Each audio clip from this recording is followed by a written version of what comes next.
Good evening, ladies and gentlemen. Data here, and welcome to our last live stream before the Christmas break, episode number 19 of the Arizona Coyotes live fantasy draft franchise mode series here on NHL 24. Moving into the beginning of year number 7, the entirety of the 2029-2030 season. Coming off of our Stanley Cup, the second Stanley Cup of this franchise mode so far, we are reigning Cup champions, trying to win 50-plus games for a fourth consecutive season. We made some big changes in the offseason, moving out Pavel Buchnevich, bringing in some prospects, players who have grown over the offseason as well. We have some new faces in the bottom six. It's going to be an exciting time, and we'll wrap it up before the holidays with one last stream here this evening. So if you're joining after you've already gone live, you can hop out to the 5-minute mark, but until then, we can start welcoming everybody in what is a busy night here in the National Hockey League as well, and we're all just hanging out for the final live stream, probably of the year for the Coyotes as well. Jenzy McKenzie, welcome to the stream.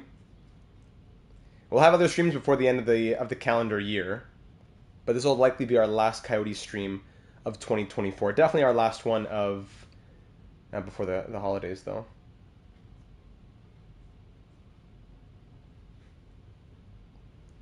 There we go. As you can see in our top 6, Beckett Seneca has been joining us this season as Pavel Buchnevich had to move on. We have some new faces on the third line. On defense, we had some crazy growth. We'll get into that in a moment as well. We'll recap it. And basically, we have to make some big decisions. Maybe not right now, but definitely by like the end of the preseason / within the first 10 games or so, we'll have to make some decisions on what's happening with the future of this defense. And the current day defense, which will be the future defense, because they're all young, they're all going to be under contract. We have to figure out who's our defense today, and then by consequence, what is our defense of the future. We got to figure that out in this episode, as we have an abundance of riches on the blue line, and it's just to figure out who fits the best and who seems to simulate the best as well. That'll be the question for us. So hopefully you're all having a lovely start to the holiday season here on this Monday evening. I'm off work and everything, which is great. Looking forward to being able to relax a little bit, especially after getting out the annual franchise mode guide earlier today. It was a real struggle to make it this year with the patches and the patches for the patches, and then just in general it being a month later than it usually is because of all those patches. It felt super rushed. It was really it was, what's the word? Frustrating, I guess. I still got it out. It's still super long in length, as always, because of all the things that we have to cover. And it's still a great product. I'm very proud of it. I'm just saying I hate that it came together in such a rushed fashion in my mind. And I'm looking forward to getting the NHL 26 franchise mode guide to be a lot more concise and a lot more, down-packed, I suppose. But that being said, the 25 guide is still great. There's a lot of new features in franchise mode, which that guide helps to walk you through. So I definitely recommend watching that if you haven't already. Whether you be a new player or a seasoned veteran in franchise mode, it might be of some service to you if there's any types of questions or tips you might be wondering about. Definitely if you're a new player, though, it would be very helpful for you. I would recommend taking a look. There we go. Put that out on the Twitter world. Gen Z saying, I think Shady should be extended and Nemeth should be traded. Honestly, it's probably trending that way. But we'll see what performances tell us in the preseason as well. Red Boy saying, Data, I'm scared for fantasy football. Now, if you're watching this after you've already gone live, you already know what the result was. But it's coming down between Red Boy and I in the Data 782 Fantasy Football League, Data's Doghouse. Our semifinal matchup, yes, I'm just pulling it up now. Our semifinal matchup is down to 30, I think it's 38.7 points, something like that. And all I have is Josh Jacobs and Green Bay defense. So if Jacobs can put up like 25-ish, and Green Bay defense can get 10-ish against New Orleans in the snow at home, I would move on to the final. Now, I know almost nothing about fantasy football. I'm in it just to beat Addy every year. So if Red Boy beats me, I will graciously accept it. We do it for Little Dog. But if I win, then that's great too, because I can hold that over Addy and I can try to win the championship. So either way, it's a win-win for me. But I'm looking forward to seeing what happens here this evening with the Green Bay and the Saints. Green Bay Packers and the Saints going at it. Tommy C, welcome to the stream. We'll get started in about 30 seconds from now. I think that's all I gotta do on my end. Yeah, tweet went out. Discord notification went. I believe that makes it ready to go, yes. Either way, it's a win-win for us. We need to win a chip before the big dog. Exactly. I'm perfectly happy. I might be even more happy. Well, I don't know if I can say more happy. I'd be like almost as happy for you to win than for me. I guess if I win, I'd be the most happy. I won't lie. But like, it's not a huge devastation and like, okay, it's a silver lining. It's like, no, I'm still very happy if you win. So I have no problem with that. Again, football is not my thing, so losing doesn't really hurt my spirit as much as losing in hockey. But there we go. All right, ladies and gentlemen, we've hit the 5-minute mark, so let's get this party started. Year number 7 here in Arizona. Our goal for the Coyotes in the We're Not Leaving franchise mode was to say that we want to become a dynasty ASAP.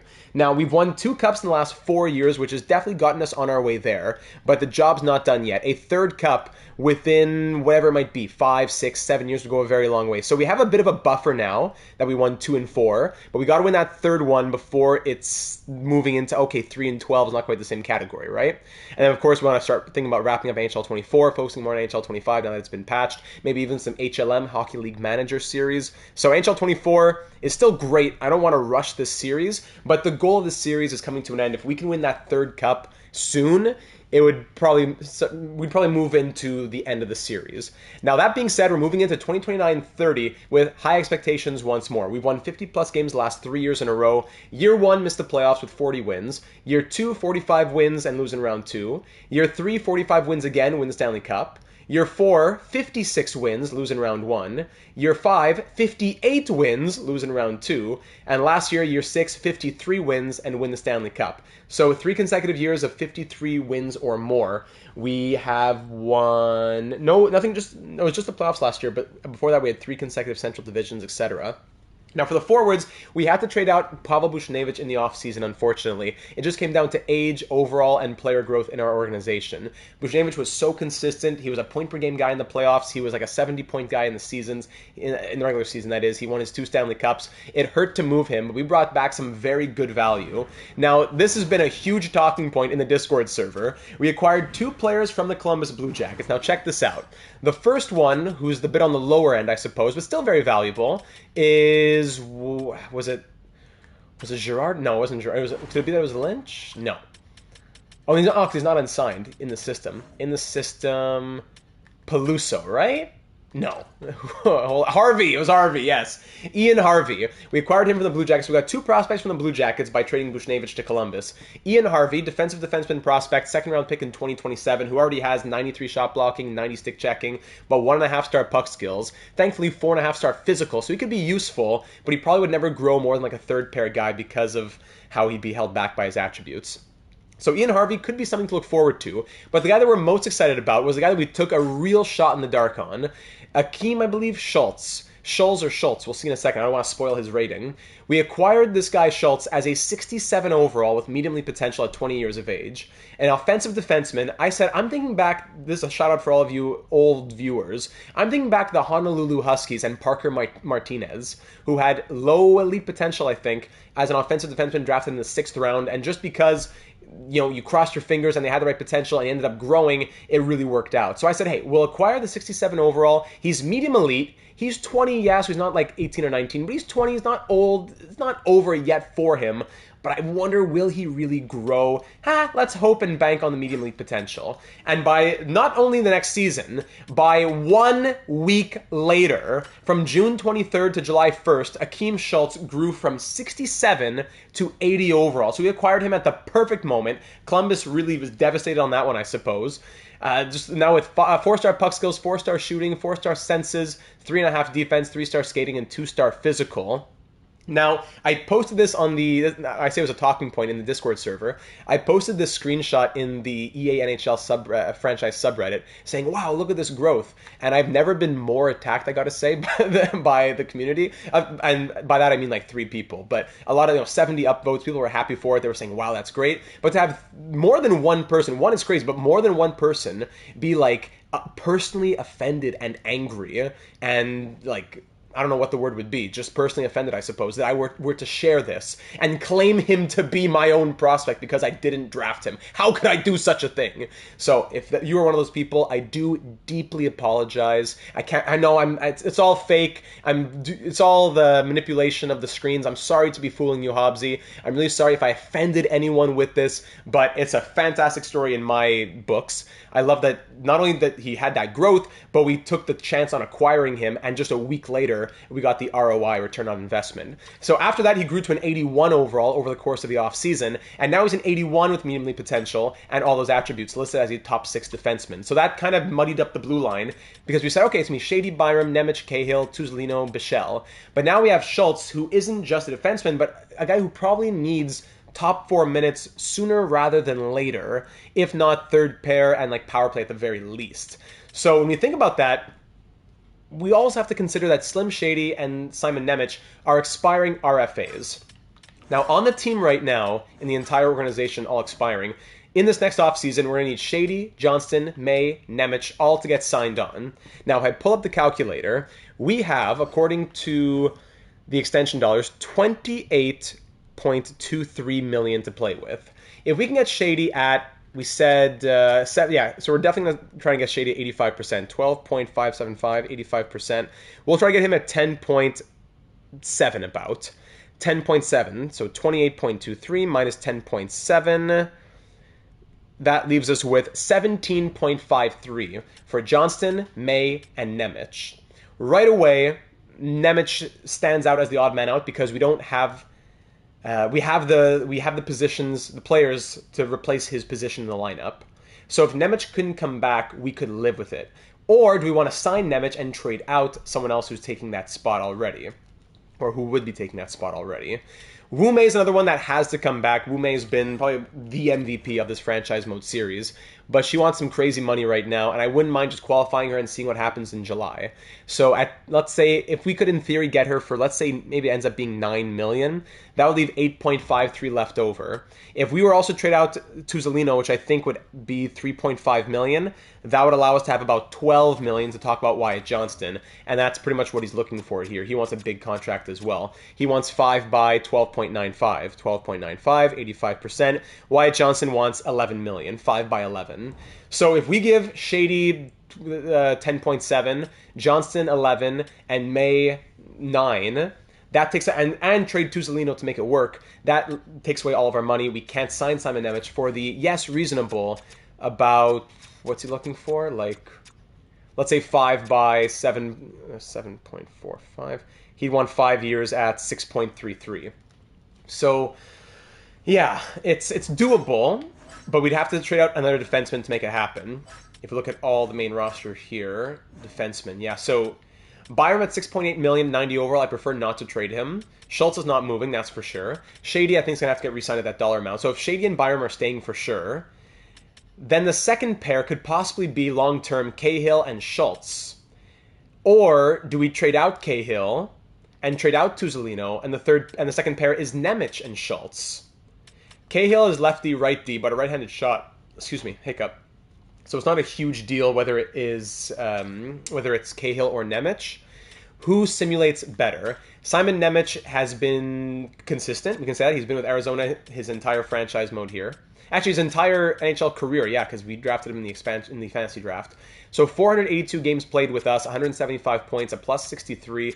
He's been good. He's a consistent 30-plus point guy, playing big minutes too. Excuse me. At around 18.5 to 22 plus of ice time over the years, averaging 21.02 in his career so far. About 100 hits per season, about 80 plus blocks per season. Lots of value on Simon Nemec. If we get him, it's for 5 years at about 6.33. If we keep Cahill, it's 2 seasons, including this one, so 1 more year after this one. And then the problem is that he'll be an expiring UFA. Nemec as an RFA provides some flexibility for us because we can qualify him on July 1st and play around with the number. Cahill, he's making 5.585, and once his contract expires, not next offseason, but the offseason after, he might very well want 9+ million, and if he doesn't get it, then he's going to free agency. Kaylor Cahill has that offensive output and the X factors that scares me a little bit more to make me think that he'll want a lot of money. We got him from the Blues, 43 points in 60 games. He is a machine. Look at the goal scoring. 17 goals in 22 games with St. Louis, 41 goals the year prior, 24 power play goals. He hasn't quite done the same with us, although he's getting the ice time, but he hasn't quite been doing the same with us. So it could be a big year for Kaylor Cahill, or maybe he just doesn't quite work on our team. I'm not sure. If I had to say who would I trust more longer term, who do I feel like investing in longer term, it's probably Nemec, because I'd rather lock him in for 5 by 6 point something rather than lose both Nemec and Cahill at this time in a couple of years from now. So without a question, Shady and Byram remain as the top pair. But the second pair could be any mix of Nemec, Cahill, and likely now Schultz being thrown into the mix. Tuzolino's been great. I love Tuzolino. He's this series Jalen Ramirez, like from the Starfleet series, making 3.5 for the next 8 years. Super digestible contract. 83 overall, low elite. But with the money being tight, he might just end up being a casualty. Even though he shouldn't be, he might end up being so. Whew, so all I have to say, we probably have to just do a lot of experimentation in the preseason, but I will definitely offer that extension to Shady right now because that's just too good to pass up. So for 7 years, at 12.575, Shady would be looking for 10.688.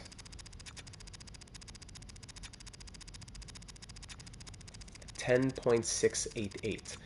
So also 10 points. So 7 years at 10.7 would be great on Slim Shady. 92 overall offensive defenseman, medium franchise potential, 92 points last season. Yeah, that is a steal. That would be a steal if he signs it.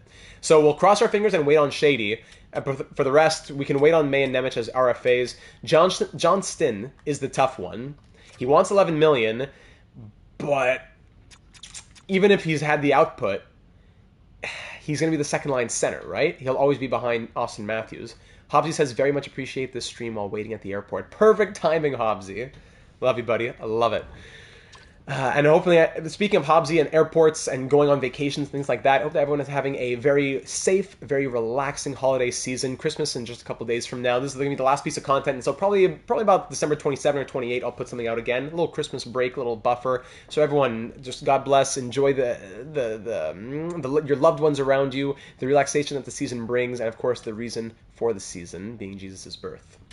So we'll advance from Shady's RFA contract, whatever, extension offer, we'll call it that, and we'll start moving towards the regular season. Now, I'm going to read Steven's comment in a moment as well, but I just want to see what Shady says before we start moving into suggestions for this episode.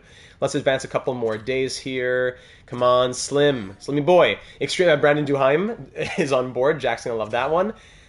Let's go, Slimmy boy. A long time to wait here. There we go. Easy decision to extend. Woohoo! That's big news for us. That takes a huge weight off of our shoulders to have him locked in. Not just locked in, but at 10.7 million. Big news right there. Okay, expiring now. So if you go now to see that, 18.505 is what we're dealing with for the rest of the extensions. Yeah. Okay, so before we advance any further, let's look at the comment left by Steven in the last one. Steven says, hi, Data. Thanks for another very interesting episode with that surprising twist. Yeah, Schultz. I know I suggested Buchnevich should be traded, but it was sad to see him leaving. Did you know that he did not take any penalties in our last successful playoff run? Not sure if it would have been that easy with a normal Slim. No, it wouldn't have been. Not even one penalty for Buchnevich, saying Steven. What a guy. A very good servant of this organization who has never disappointed me, and we should save a nice place for him in the organization when he retires. Couldn't have said that any better myself. Whoa, that thing with Schultz was shocking, and I reacted about the same as you when I first saw it. It kind of broke our plans, but it is a good problem. What is very unfortunate is the storyline around Stephen Griffin, who just won the equivalent of the AHL Norris Trophy. And in a fair world, every team would and should give him a chance with the big boys and girls in our league. But even the Stanley Cup winner should do that, giving him a chance. But now the important question is whether or not we should find an NHL spot for both Schultz and Griffin on the second and third pair respectively, with maybe Tuzolino being the guy moved out. I know his contract is just kicking in, but he can get a bigger role on some other teams. Or do we trade Nemec now instead of re-signing him? Or do we re-sign Nemec and then trade him later? I know he's quite valuable as a two-way defenseman, and it's good to play him with an offensive defenseman on the left, but Cahill's also listed as a right D, so we can play him there as well if we traded Nemec.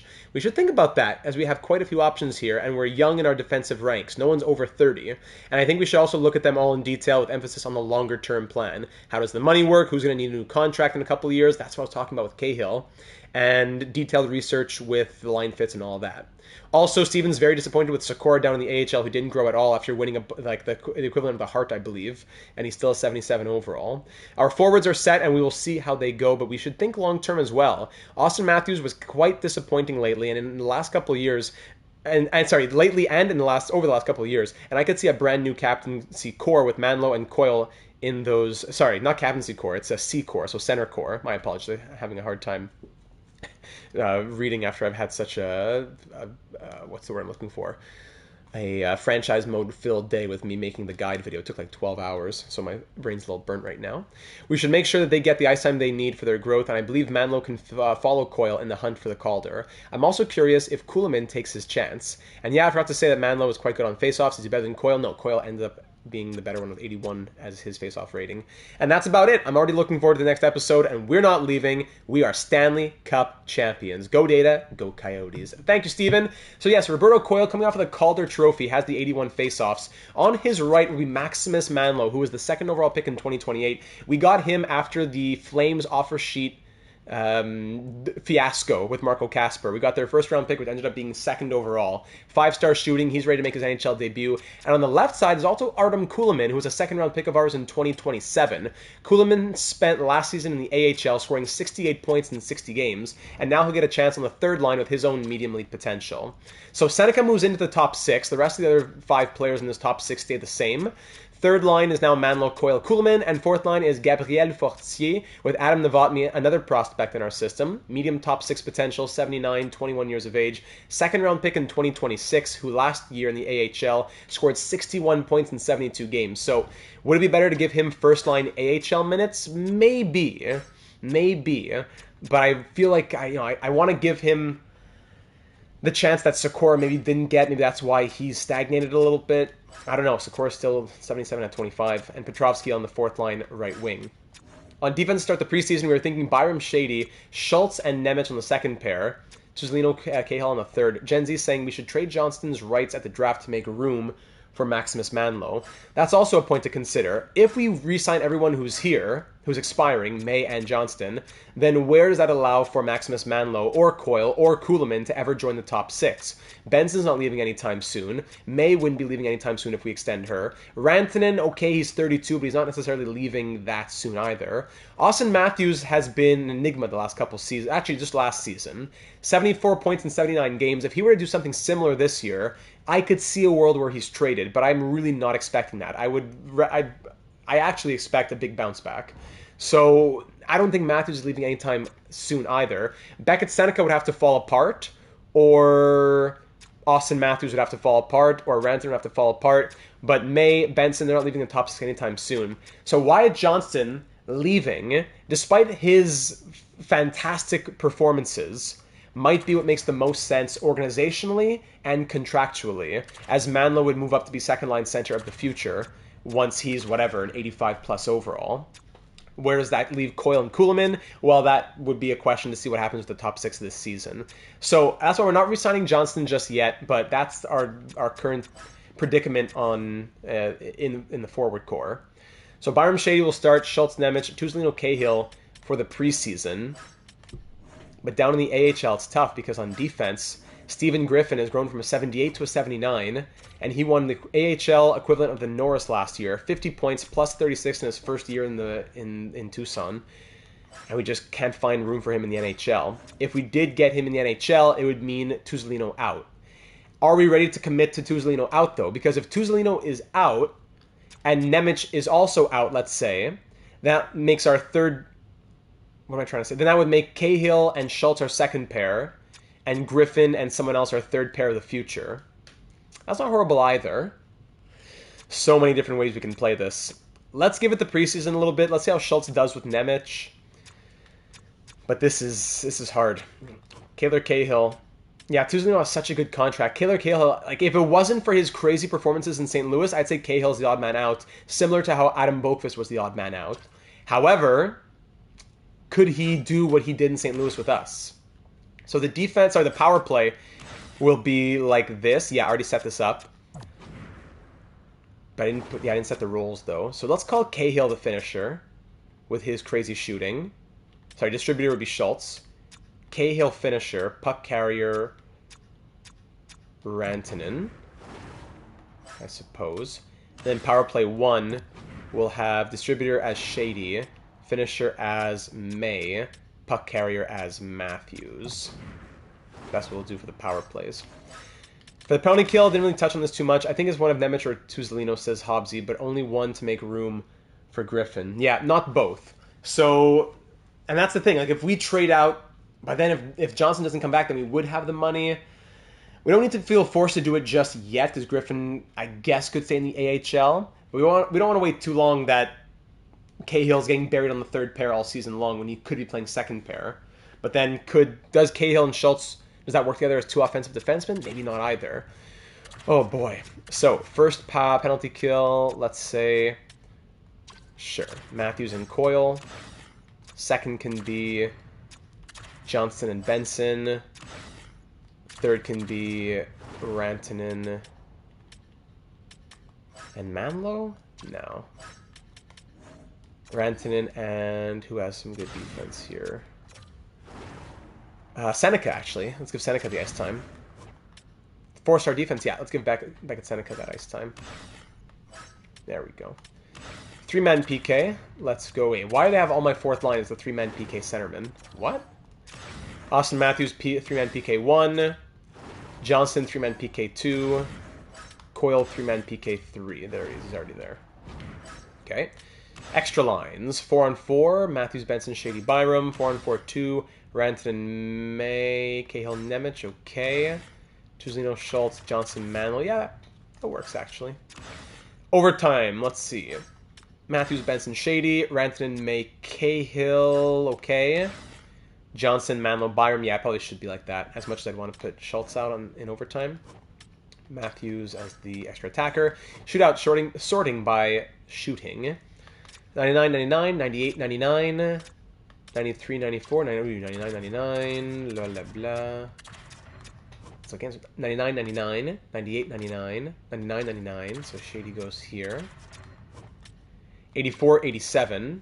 Benson out. Sort by shooting. And May was already there.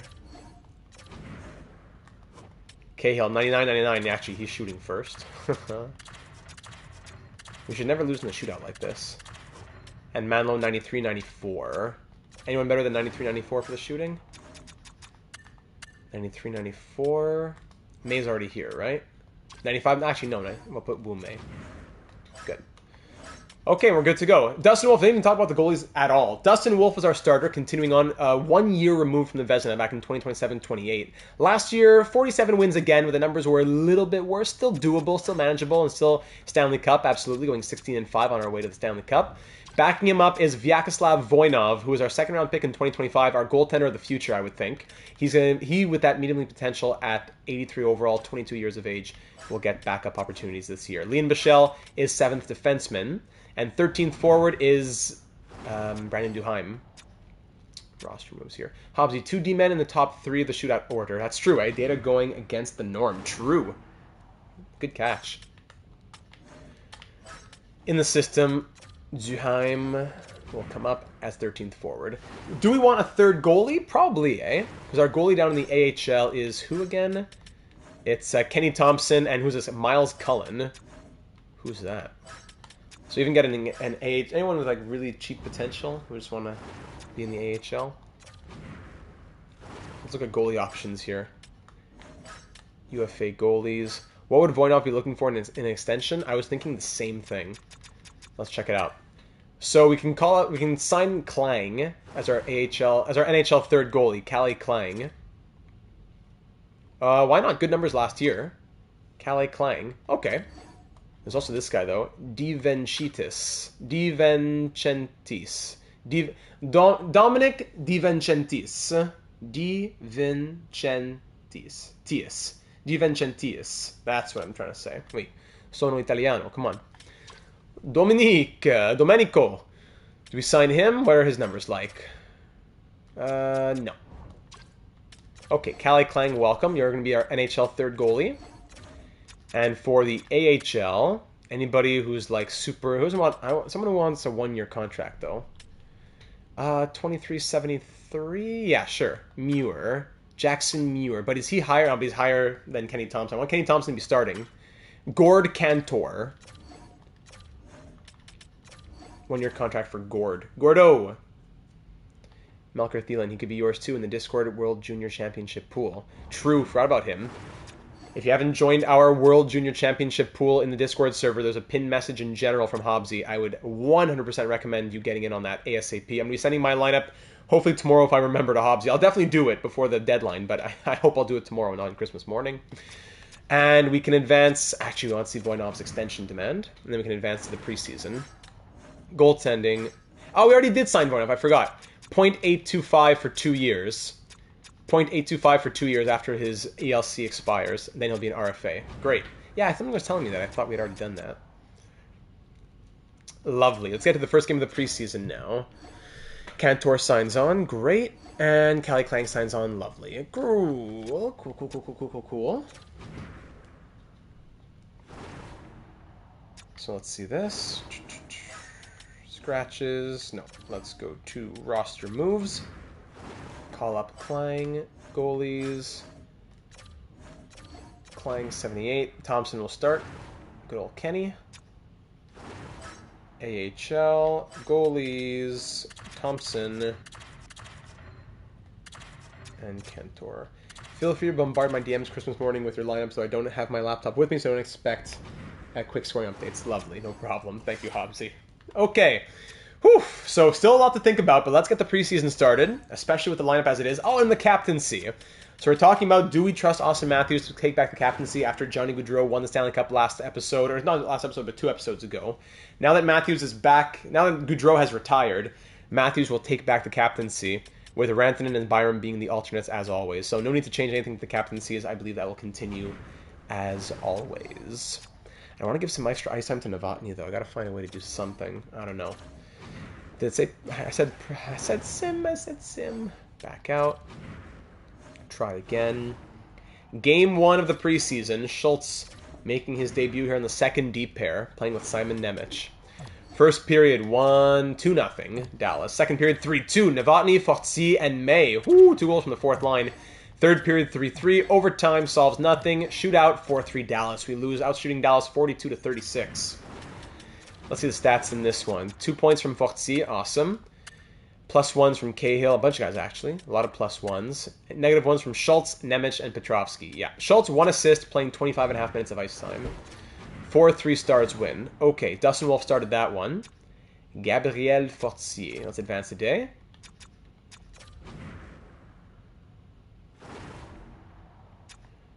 And then we'll just switch up the goalies. Voinov already in there, good. Even Kuhlman, I don't want to see him getting more chances out there. Like, Kuhlman on an average night might only play 10 minutes sometimes. I want Kuhlman to be playing on the power play with, what does he do? He's a sniper.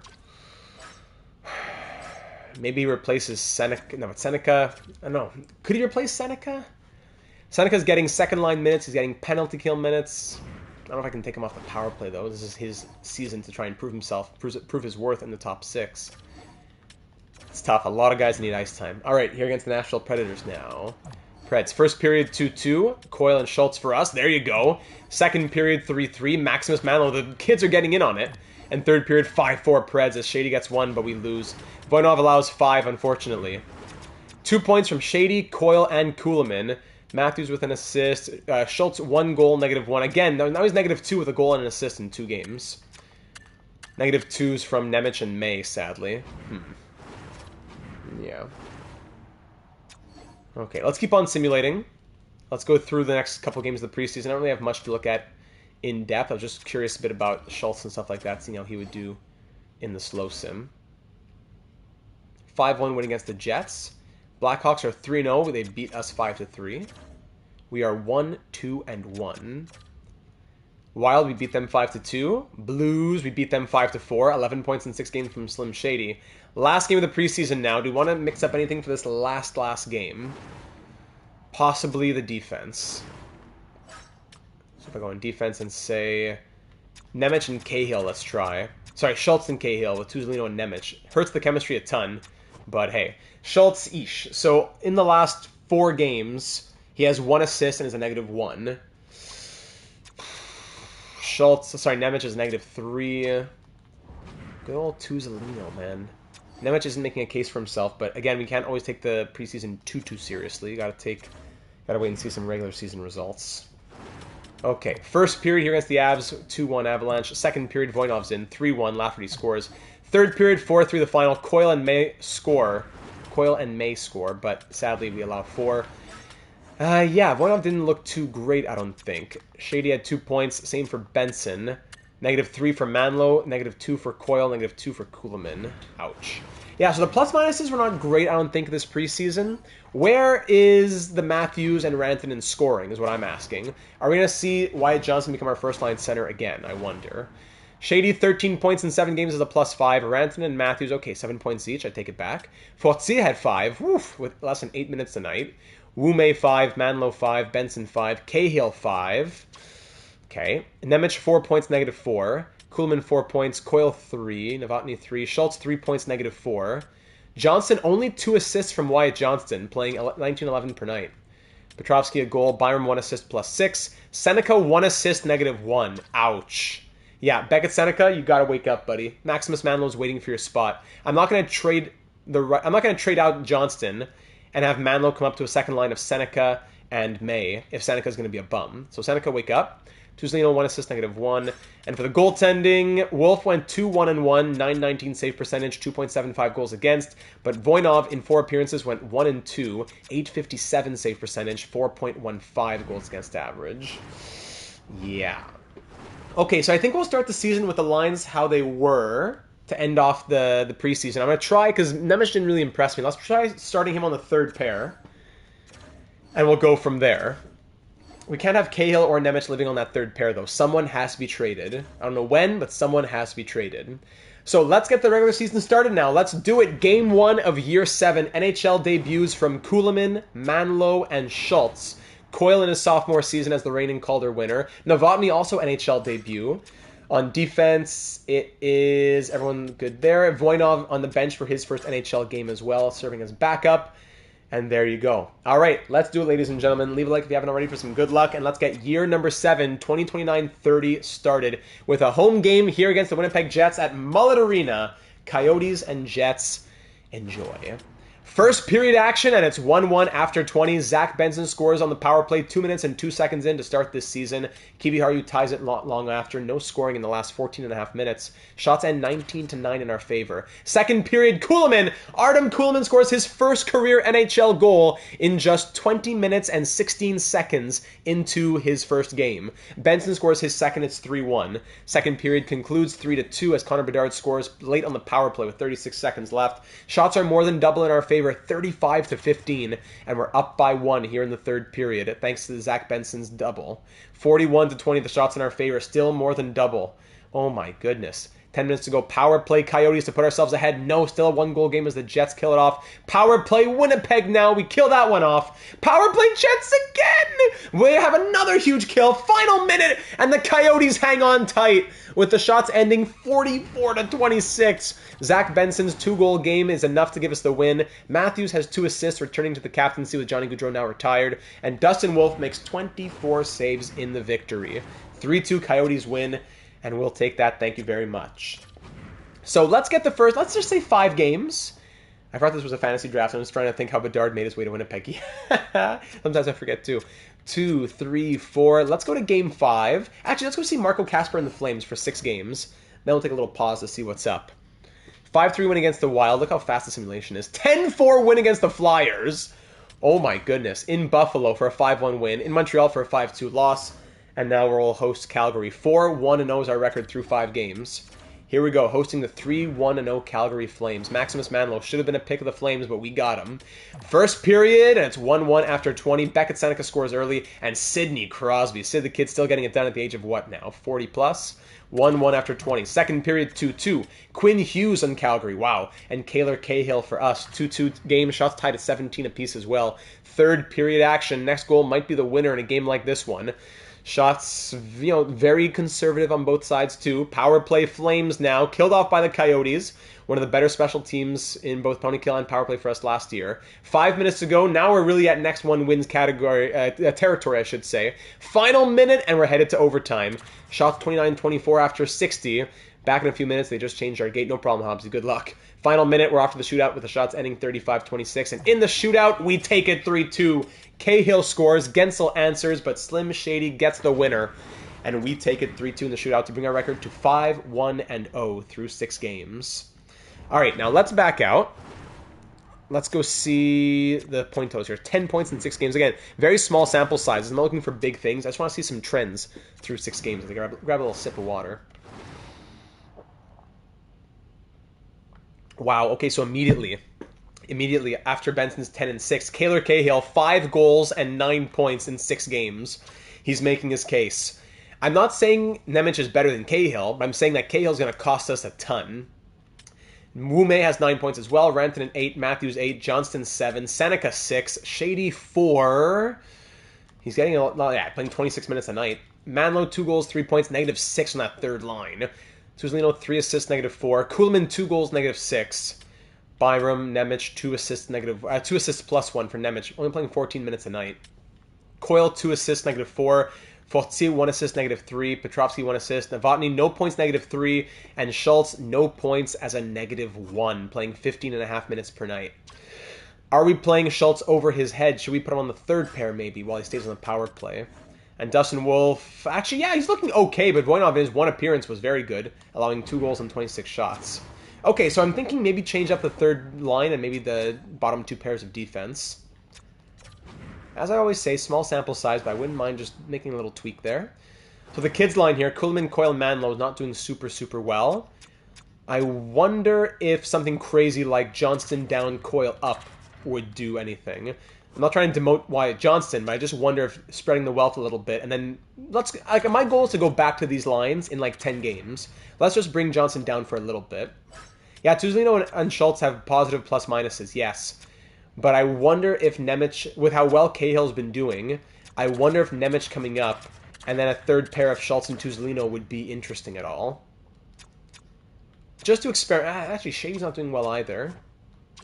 I wonder if Cahill going up would do anything or if it's just too much offense. Let's try this just for a few games. I wonder if that would change anything about the results, I suppose. I wonder. I'm just curious about a few things. Before we make any big trades, I want to try a few permutations and mixes and matches. And we'll go from there. Okay, let's see the first game with those mixes and matches in Minnesota at the XL Energy Center, facing the 1-3-1 Minnesota Wild. Who did we beat in the Cup again last year? It was the Devils, and before that was the Islanders. Send down Novotny. We might have to do that before the 9-game trial is over. First period, 1-1, Wume scores. Second period, 3-2 Coyotes. Denoyer for the Wild. But then Fortier, and there's Wyatt Johnson on that third line. Have you shown the fake player? Yes, I have. I did. Welcome, Weiss Queen. Glad you could bring a little bit of a laugh to our stream. Carcone scores shorthanded to tie it at 3. Now power play for the Wild. Hey, whoa! Back-to-back shorthanded goals from the Wild. But then we score a power play goal to tie it at 4. Thank you, Wume. Power play for the Coyotes again. Killed off this time. Final 7 minutes. Wild are out shooting us. It's a tie game with 5 to go now. Next one's likely the winner. There we go. Austin Matthews. That's where the captain needs to come through. But then Morgan Frost, not the winner, as Morgan Frost ties it. Shots 38-35 in our favor through regulation. We're off to overtime. And in the 3-on-3 frame, we're off to the shootout. And in the shootout, we take it with a Kaylor Cahill winner. 6-5 Coyotes win. Whew. Bit too tight for my liking there. So I wonder if we go down to see Novotny. What's Novotny up to here?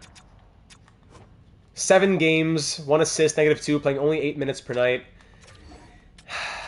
Like, it was really not with how tight ice time is, it's just that it's not a season for him.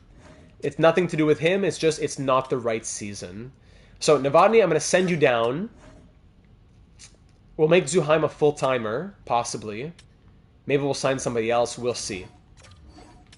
But I think it's for the best if we do this. Fortier's been good, though. Fortier's been scoring. Oh, actually, no. Only 1 goal. It was the preseason where he was scoring. So, Zuheim will replace Petrovsky, and Petrovsky will replace Novotny. There you go. Then down in the AHL, Yar's... I want Yar to be playing. Gustafsson, no, but Yar can play second line. Gustafsson can go there. That guy, man, I was too busy watching your scouting guide to NHL 23 to see that you were streaming. Hey, perfect, welcome, that guy. You are that guy, my friend. Welcome to the stream, glad you could hop in. And perfect timing as you're just watching the scouting guide as well. I also put out the complete guide to all of franchise mode today. So a big month and a bit of guide videos and major uploads on the channel. Reed Schaefer can probably come out here. Hedberg can go there. And then Novotny can go there as first line center. Actually, I'll probably just best lines it. With a defense member, Griffin, Harvey, Peluso, Shaw. Griffin, Harvey, Peluso, Shaw. Then Brophy, Irving. Okay, it's fine. Hugo Wallet can go there. Yar can go there. Yeah. Perfect. Smolinac is currently a healthy scratch. On defense, Novotny playing on the first unit. Yes, he is, but he's not center. I'd rather put him center. Valiquette, Hugo Wallet, etc., etc. Good. Reed Schaefer. Do I want Smolinac? No, he's a defenseman. Hedekin. Actually, I would want Hedekin to play. Graham Hedekin, 20 years old. Graham Hedekin. Yeah, I do want Graham Hedekin to play. So let's put Graham Hedekin there. Raymond Heatley can go on the third left wing. Casey Bruce. Is he ever going to grow? 69-22 versus 72-21. Yeah, I'd rather have Heatley there. Hedekin and Bruce with Gustafsson. Yeah, let's do that for the AHL. So Novotny, we gave it a little try. You would have had to really impress us to stay because it's so tight in the ice time, and we're doing you a disservice to play 7 minutes. So let's get back to the simulation. After making that change after the 6-5 win, we now face the 5-way. Now Casey Bruce gets injured. We face the 5-1-1 Avalanche. We are 6-1-0. Let's face them, then we'll go back to the calendar sim for a bit more before we take another look at the defense. 0-0 after 1. Yeah, Heatley's low elite. Oh, okay, I'll check that out. Third period, 3-1 Avs, and we lose thanks to... Well, Matthews scored in the power play, but then Roslovic, Lafferty winner. And there you go. We got outshot by a ton, 40-something to 37, I think. Dostal was a monster. Wolf was great. We just couldn't beat Lucas Dostal, and we dropped that one by a score of 3-1. Then go back to edit lines. AHL. Let's see. AHL. Yeah, Heatley is low elite. That's why he's getting second line minutes. Yes. Very good.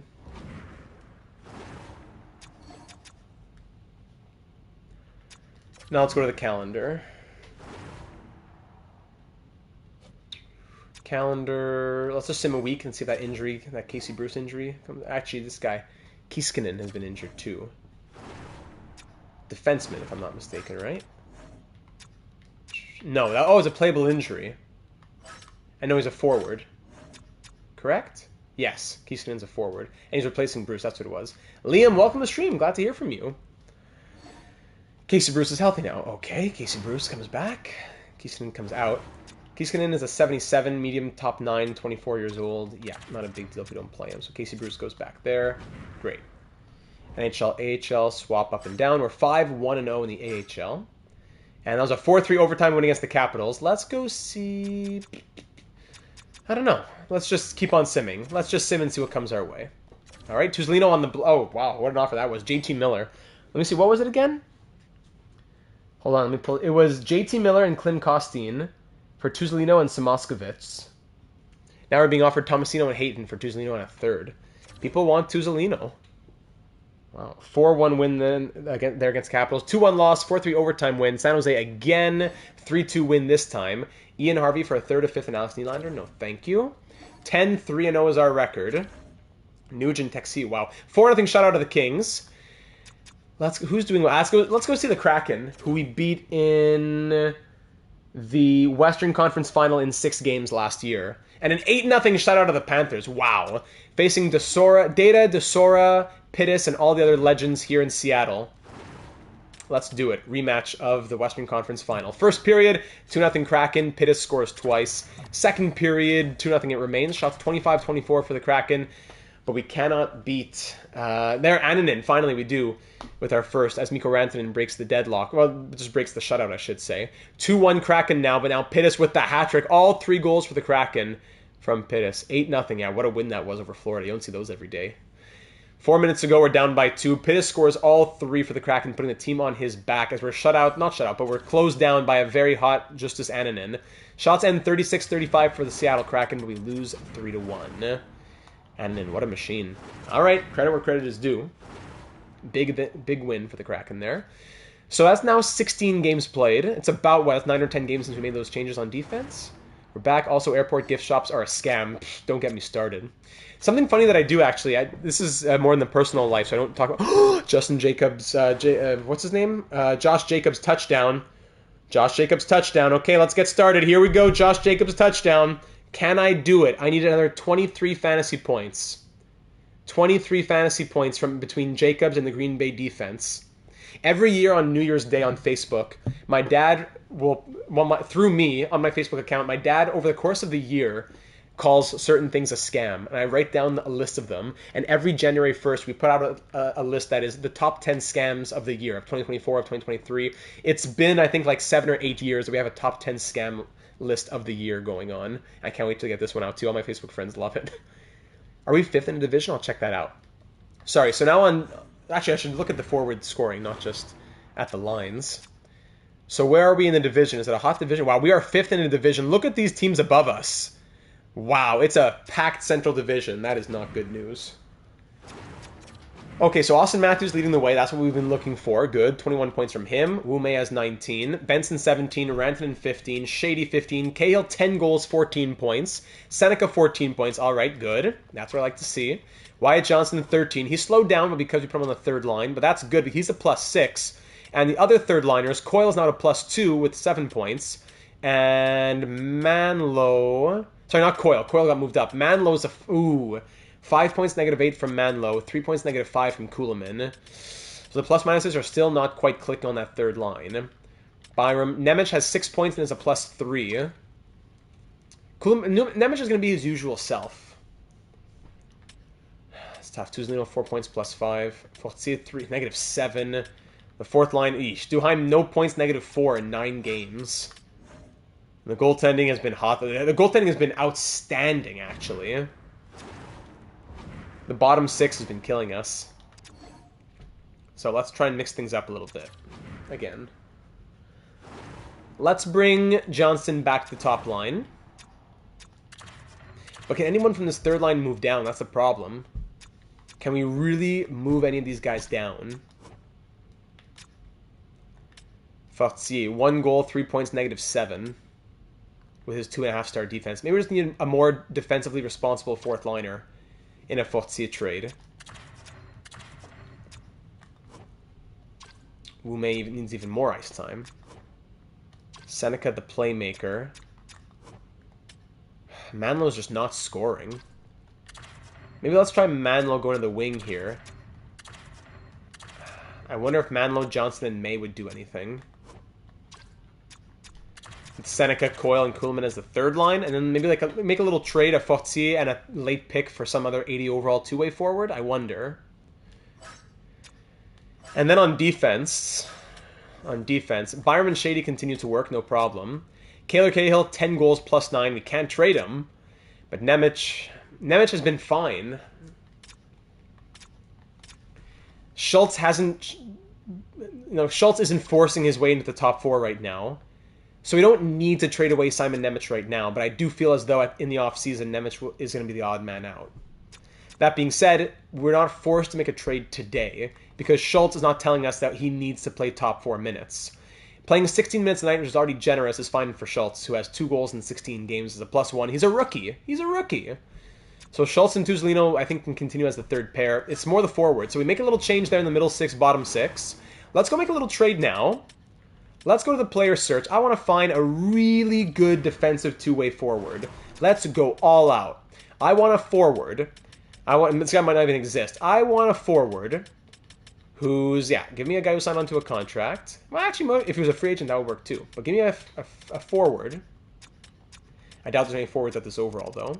I want someone who's between 80 and 81 overall. I'm not sure if Shane Pinto would fit that bill. I want someone who's 80 to 81. I want stick checking to be at least 86 and shot blocking to be at least 85. Does this player exist? 5 players exist.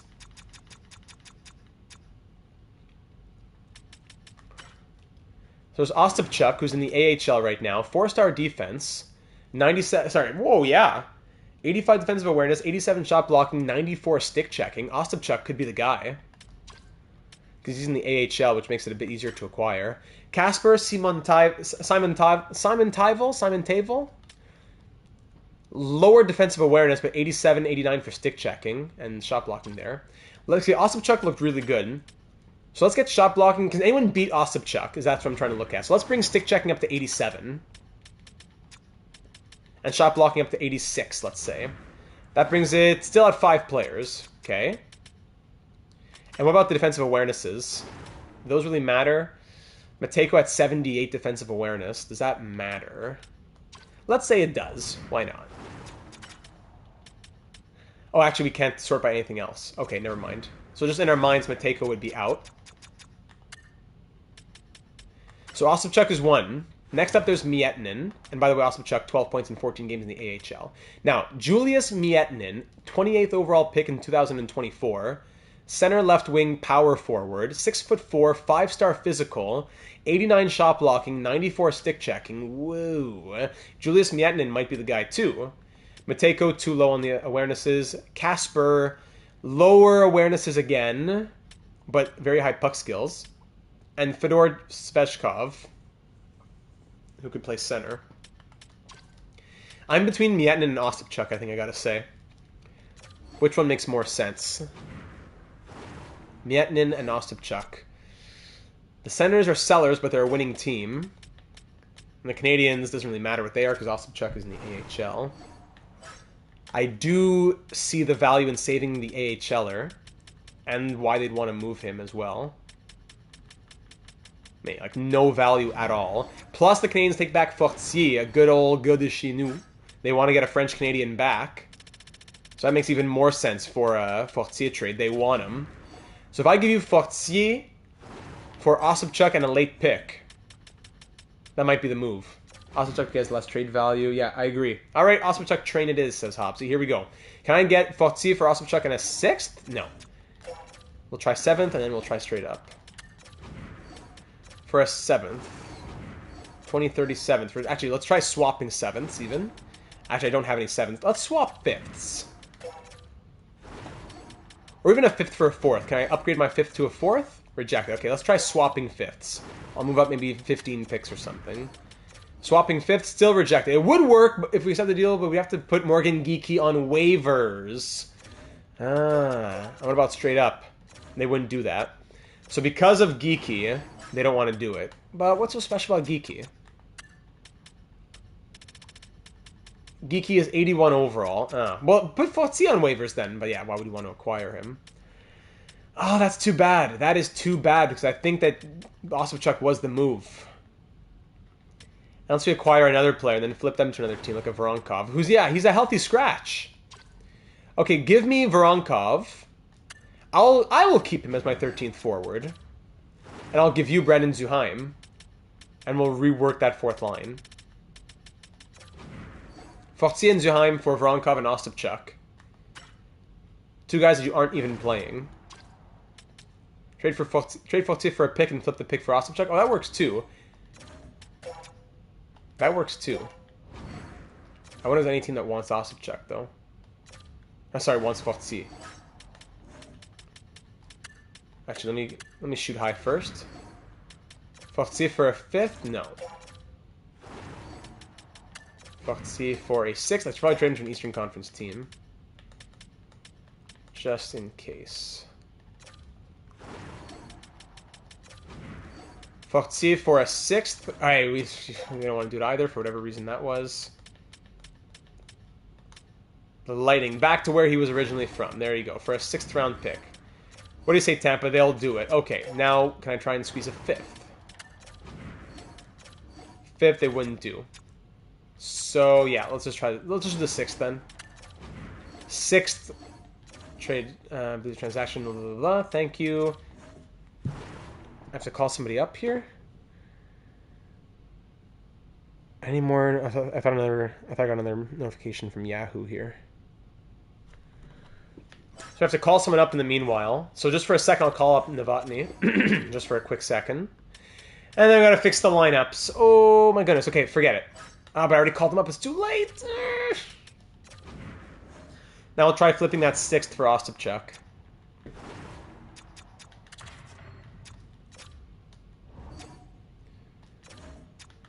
Oh my goodness, this game. Who did I say? It's Kiskinen?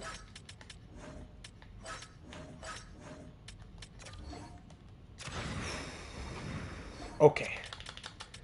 Now I go to the Canadians. Smash that controller.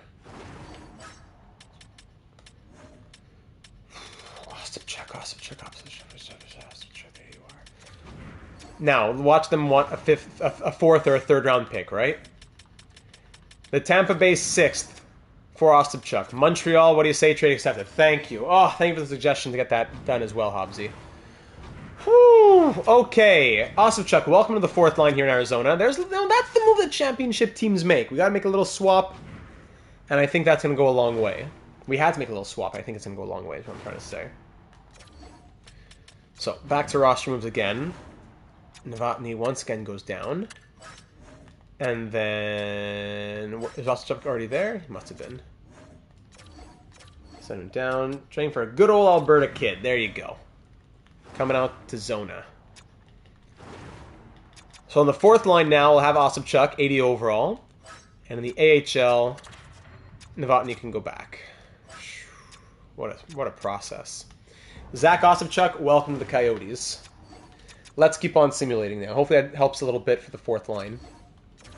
On to the 9-6-2 Chicago Blackhawks, who are 5-4-1 in their last 10 games here at United Center in Chicago. Here we go. First period, 1-1 game. Manlow on the power play. There you go. And Monahan on Voinov. Second period, 4-1 Coyotes. Schultz and then 2 from Kuhlman. Let's go! There's that little middle six change up. And Schultz just his third NHL goal. In the third period, 6-1 the final. Benson and Cahill. That's the Coyotes team we know and love. Benson a goal and 3 assists. Voinov 30 saves. He's been incredible to start his career. And Kuhlman scores twice. 6-1 Yotes. Whoo! Wow. All right, back to the calendar now. Let's cross our fingers for those changes and see what the next... Actually, let's go to the Devils. The Devils, who we beat in the Stanley Cup Final this last season. You know what? Actually, an 8-5 loss. We'll see the Islanders and then the Devils back-to-back. The two teams we've beaten to win our 2 Stanley Cups. In Ottawa, 6-5 win. In Detroit, 4-3 win. In Florida, 3-2 win. Continuing the road trip here against the 7-15-1 Islanders. We beat for the Stanley Cup 4 years ago, right? Now, like 1 year, so I guess 2, 3, yeah, 4 years ago.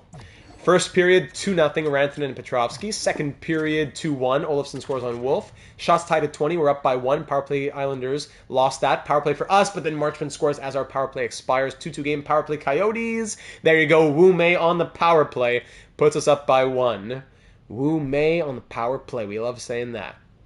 Final 8 minutes, power play opportunity again here, killed off by the Isles. Final 5. Shots are pretty even. Islanders are putting a lot of pucks on net, but Wu Mei will add 1 more to seal it. At even strength as well. 4-2 the final. 2 goals from Wu Mei, and we beat the Islanders in that 20... What is that? That's a 2026 Stanley Cup Final rematch. Now time for a 2029 Stanley Cup Final rematch up against the Devils. Last year's Cup Final. They're now 12-12-2 this season. Yikes. Tough sitch for the Devils. Here we go. First period, 1-0 Devils, Barabanov. Second period, 3-1 Devils. Zellweger and Lapierre score before Rantanen gets us 1. Shots are 25-22 in our favor. We're down by 2 here in the third period against the 500 Devils. Jack Drury makes it a 3-goal lead, 4-1 New Jersey. Ouch. And that's going to be about it unless we score another goal within the next 2 minutes. No, let's just call it there. 4-1 the final as the Devils get revenge on us. But that was in New Jersey. Let's host them a week later and see what happens. Hedekin bruised ribs, no problem. Let's host them a week later. All Eastern Conference teams here. 1, 2, 3, 4, 5, 6, 7, 8, 9 games in a row. 4-1 win, 6-2 win, and now we're hosting the Devils. We're looking for our 20th win of the season in Game 26. First period, 3-1 Devils, of course. Rantanen scores our 1. Second period, 3-2. Cahill gets us back into it. We're down by 1 here in the third period. Protas makes it a 2-goal game. And then Reinhardt, 3 goals. Let's call it there. 7-2 the final. Cool. The Devils have our number somehow. That's lovely. Okay, let's stay out of the slow sim. and keep on going in the calendar. 19-7-0. Can get win number 20 there against the Dallas Stars. No, it's a 4-3 overtime loss. Our first overtime or shootout loss of the season. 4-3 win against the Canadiens is win 20. Then a 4-2 win. Nice little streak here. Horvat and Hayton offered to us. Whoa, whoa, whoa, whoa, whoa. Hold on, what was that? Horvat and Hayton for Tukkanen and Tuzolino. Shoosh, what an offer. Devil magic, one could say. Yeah, dark magic. Gord, how you doing, Gord? Look at Gord Cantor's numbers. That makes no sense. I love it. And Kenny Thompson, very good as well. Wow, the numbers for the Roadrunners have been crazy. Voinov's coming down to earth a little bit. Okay. Back out. So 4-2 win, 5-2 win, 3-2 loss, 5-3 loss. People just love the twos. They want Tuzolino. A couple games against the Blackhawks coming up. Let's go see... I don't know. Let's move into the next... Let's move into the 2030 calendar year. Hosting the Blackhawks, 5-4 win, I believe I saw there. Hedeken back in the lineup, so Kiskinen will come out. Kiskinen, 10 games, 5 points. Okay. Hedeken goes back. How's Novotny doing? Novotny in the AHL, 26 points in 23 games. Whew, amazing. Very nice. Osipchuk, how you doing? 17... Wait, hold on. What? 17 games, 6 points plus 2. I love you, Osipchuk. I love you. Oh, wow, that's cool. Okay. 5-4 win, then a 5-2 loss here in the 2030 calendar year. Welcome to the next decade. Let's start off the next decade right. It's the Winter Classic between the Coyotes and the Kraken. We're playing on the Pacific Ocean. They made us a rink. Let's do it. First period, 2-1 Yotes. Wu Mei starts off the decade hot, and Jake Wallman ties it before Mikko Rantanen on the power play puts us back in the lead. Second period, 4-1. Rantanen gets another even strength and completes the power play, the hat-trick on the power play. 4-1 Coyotes. Hat-trick there for Rantanen. Marco Rossi makes it a 2-goal game, but Manlow restores the 3-goal lead, and it'll end 6-2 the final with one more from Austin Matthews. Great way to start off the 2030 calendar year. Okay, that is 35 games. 36, 37, 38, 39, 40. Game 41 comes against the Blues. Adam Boqvist and the Blues. We've seen the Blues a lot the last couple seasons. We've faced them twice in the second round. We beat them in 5 games last year and lost in 6 against them the year before. Whoever wins that second round always goes on to win the Cup the last couple of years. 6-2 win, so then 3-2 win, 6-2 win, 5-3 win, 5-4 win, 5-4 loss. We are 28-11-1. Data Vitasora once again, as always. Always, with the Blues. This is game 41. Are we going to be on a 56 or 58 win pace after this game? Let's see. Hosting the Blues for the last game of the first half. They'll probably add the Winter Classic in NHL 26 and label it as a new feature. Yeah, absolutely. I have zero doubt in my mind. First period, 2-2 game. Duheim scores. Farrell ties. Osipchuk with that fourth line. Then McKenna ties again. Second period, 5-2 Yotes. Matthews, Cahill, and May. And third period, 7-4 the final. Cousins and Dunn get the Blues back in it, but then Rantanen and Cahill with another against his old team as we win 7-4 in a thriller. So, ladies and gentlemen, through the first half of year number 7, we're on pace to go 58, 22, and 2. Whew! Let's check out the points now. Austin Matthews, there's that bounce-back year that we were anticipating. So in the entire NHL, let's see, we're atop our division finally, and we do sit atop the league as well with 3 games in hand over the Red Wings, who are right behind us. Who are tied with us, actually, I should say. 4.05 goals for per game, second highest in the league. 3.02 goals against per game, 1, 2, 3, 4, fifth lowest in the league. Power play of 27.4%, which is second in the NHL. And a penalty kill of 83%, which is 8th best. Tied for 8th best. Tied for 8th best in the NHL. All right. Player scoring now. Austin Matthews on pace for 116 points. You love to see that. Could he crack 60 goals? Mikko Rantanen on pace for 98 points. Zach Benson on pace for 94. Wu Mei on pace for 80. That would be a down year comparatively. No? Yeah, comparatively that would be a down year for Wu Mei. Only playing 16:52 of ice time, that's why. Where's the ice time for Wu Mei? It's always tough to find the ice time with how Mikko Rantanen takes that top line spot, but in the future for sure. Wyatt Johnston, 39. Kaylor Cahill, 35 points in 41 games, even more than Slim Shady with 31. Seneca, 26, on pace for 52. That would be the same as last season, but he's playing, he's playing 34 seconds more per night. Is it that much? Simon Nemec, 23 now. Actually, Simon Nemec is really surprising us. He wants to stay in Arizona. Manlow on pace for 42 points in his rookie season, negative 11 though. Byram 16 plus 18. Petrovsky 14. Kuhlman 12 points, okay. Coyle 12 points and a plus 8. Only on pace for 24 points. Roberto Coyle, come on, Roberto. It's because last year he had power play time, that's why. We gotta find power play time for Roberto Coyle. Maybe Schultz comes off the power play. Duheim is 10 points, negative 3 in 34 games. Schultz, 6 goals, 8 points. 3 of his goals are game winners. Should Schultz come off of the power play? That's a possibility. Osipchuk has 8 points and is an even plus minus in 25 games. I love this man. Tuzolino, 6 points and a plus 4. And then for the goaltending, Dustin Wolf, 25, 8-1 with 2 shutouts. 911 save percentage, 2.83 goals against. And Voinov, after a really hot first 3 games, the last 5 have not been great. 4-4-0, 884 save percentage, 3.68 goals against average. Ugly. Okay, so I think we got to find the ice time for Roberto Coyle to play second unit power play. That would mean Schultz coming off. Might be a crazy thought, but if Nemec and Tuzolino both show they want to stay, do we trade Griffin to give him a chance? That could also be a possibility. Yeah. I think the bigger issue, though, is that I don't want... If Schultz is going to grow to be a top 4 defenseman, I don't... Like, if... Let me take that back. In a perfect world, this is our top 4 of the future. Like, long-term top 4. But if Schultz is going to push his way into that top 4 as soon as next year, then that means Cahill or Nemec will drop to third pair, which I don't want to do.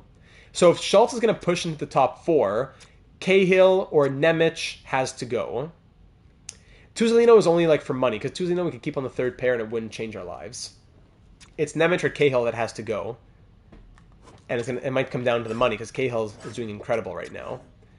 So the forwards can stay the same. Seneca's been slowing down because, I guess, of the ice time. I don't know what. So Seneca, I'm going to put you back on the second line. I know we're doing well, but I don't just want to have team performance. I want player performance. Seneca back to the second line. Do we go back to the kids line here? I suppose we go back to the kids line. Let's give the kids line another chance. -1, +8, -11. Let's keep those in mind. And on the power play, second unit, we'll put Seneca as the playmaker. And Roberto Coyle will go right here. Yeah, that's what we'll do. Distributor will be Seneca. Alright, there are my mid-year changes. I wonder what the contract demands are at this point. What are the extension asks? Wyatt Johnson, what do you want right now, big boy? You want 7 by 12.8. That's much more reasonable. You have 18.355 to play with. 6 by 12.4 is doable as well. Wu Mei, what do you want? 1 year. Why always 1 year? 1 year at 10.975. Not sure why it's always 1 year. And Simon Nemec wants 1 year at 7.2. But then look at this. The demand goes skyrocketing for Simon Nemec. We could have gotten at like 6.33 or 6.8. What was it? But under 7 million we could have gotten him for. Now he wants way more. So that may have just priced himself out. That might be the game changer. He may have just priced himself out. Osipchuk, by the way, let's get you extended while we can. 2 years at 900k. Thank you very much. But Nemec may have just priced himself out. Maybe will definitely get signed, but the question also is Wyatt Johnston, because that's a crowded top 6. Alright, let's keep on rolling. Next game here, it's a home and home. We beat the Blues 7-4 at home, and now at Enterprise Center we face them again, looking for our 30th win, with some changes to the bottom 6. Or to the middle 6, I should say, and to the second power play unit. First period, 1-0. It's Maximus Manlow on that third line. The kids line scoring early. Second period, 2-1. Farrell on the power play, then Wu Mei for us. And third period, 3-1 the final. Wu Mei scores twice as the Coyotes win their 30th game of the season in just 42 games. Wow, wow, wow. 30-11-1 is our record. Could we break our franchise record of 58 wins? Let's just sim. Let's just sim and see what comes our way now. Osipchuk, easy decision. I don't know why it has the Canadiens logo, but thank you, Osipchuk. That's great news. Byram sprained ankle, out for about a couple weeks there. That's our first major-ish injury of the episode. So Kaylor Cahill, who's been a man possessed, will come up. Schultz will come up as well, now losing power play time. I'll give you some time with Nemec. And Tuzolino will play with Bichelle. Let's do that. 3-2 against the Avs. 5-2 loss in Seattle, 5-4 win in Edmonton, 3-2 loss hosting the Red Wings, 5-0 shutout win of the, who was that, the Oilers? No, of the Jets. Now Bichelle's a mild concussion, so we gotta call somebody up. Does Griffin make his NHL debut? Would that be crazy to make his NHL debut like that? Stephen Griffin, he's looking great down there. 28 points in 39 games, 60 penalty minutes. He's angry. You know what, Stephen Griffin? I'm going to throw you a bone. I'm going to call you up to play a little bit. It's not going to be for long. It might only be a couple games. But let's play Stephen Griffin up here.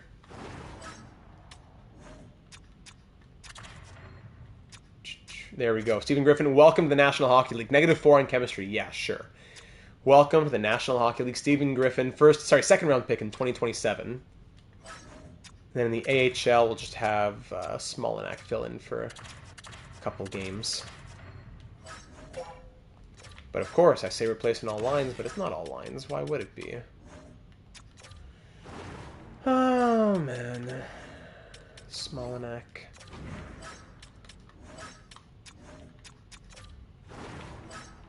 The amounts of button mashing you got to do, I'm telling you. Okay, back to the NHL and back out. So it was a 5-0 win against the Jets. That's great. Then a 3-2 overtime win against the Lightning. That's great for the President's Trophy race. Now hosting the Jets. Sorry, no, in Winnipeg against the Jets. Let's see Stephen Griffin's NHL debut. Does anything funny happen for his debut? First period, 2-2, May and Manlow. Second period, 3-2 Jets. Third period, 3-3, Austin Matthews forces overtime. Shootout, and the Jets win it in the shootout. But we get the extra point. And in Stephen Griffin's NHL debut, he is a -2 with 13:24 of ice time. But he took 3 shots on net. That's cool. We love you, Stevie. Okay, so Byram should be back when we go into the All-Star break here, or whatever else you want to call it. The international break, All-Star break, etc. Bichelle's healthy, but I'm going to keep Griffin up. And let's get one more game for Griffin then. And then Byram's available. Okay, so one more game, 5-2 win. There you go. Griffin, you got to see a victory. Now I'll send you back down. Edit lines again.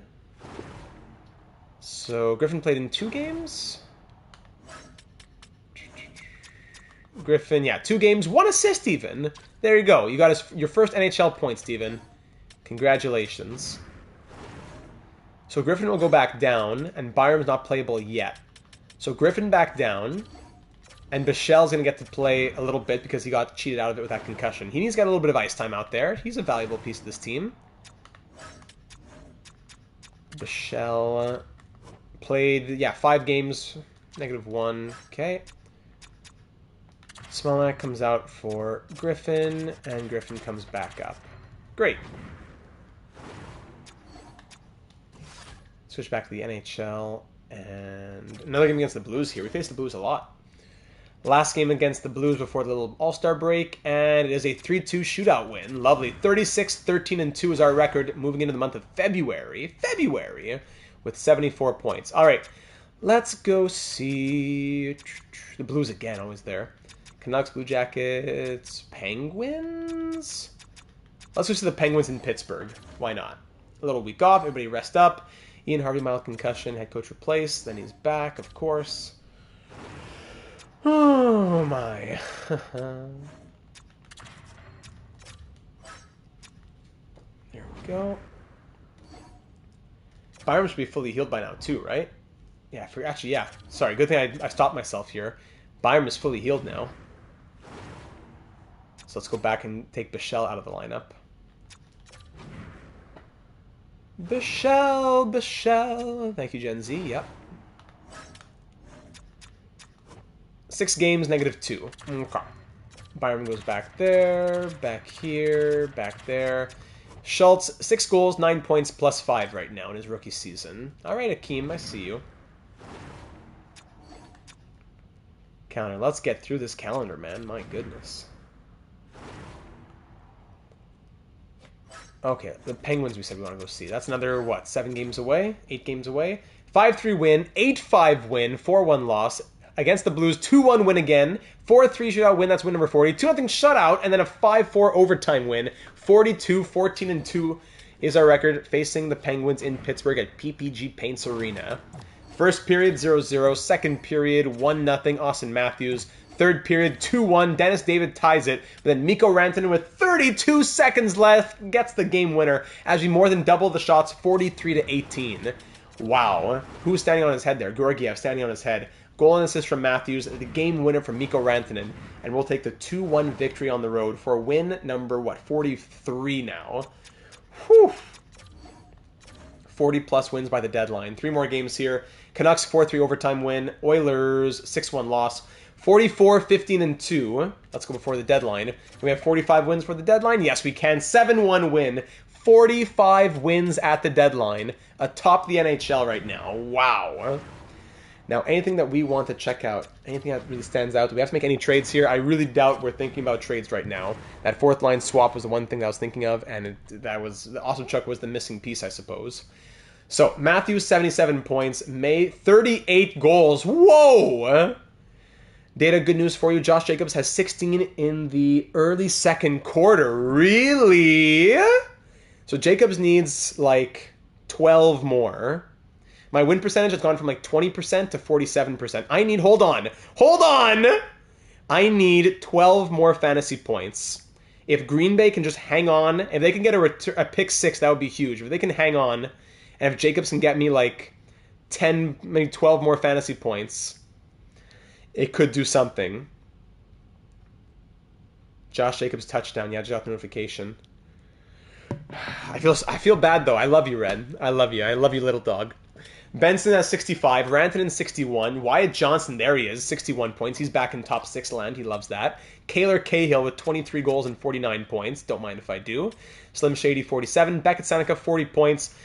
Up to 16-plus minutes of ice time now. Okay. Yeah, he's enjoying life in the top 6 as well. Manlow, 34 points, -9 here in his rookie season. Nemec, 29 points and a plus 14. Coyle, 25 points, getting power play time now. That's good for his ice time. Byram, 22 in 54 games.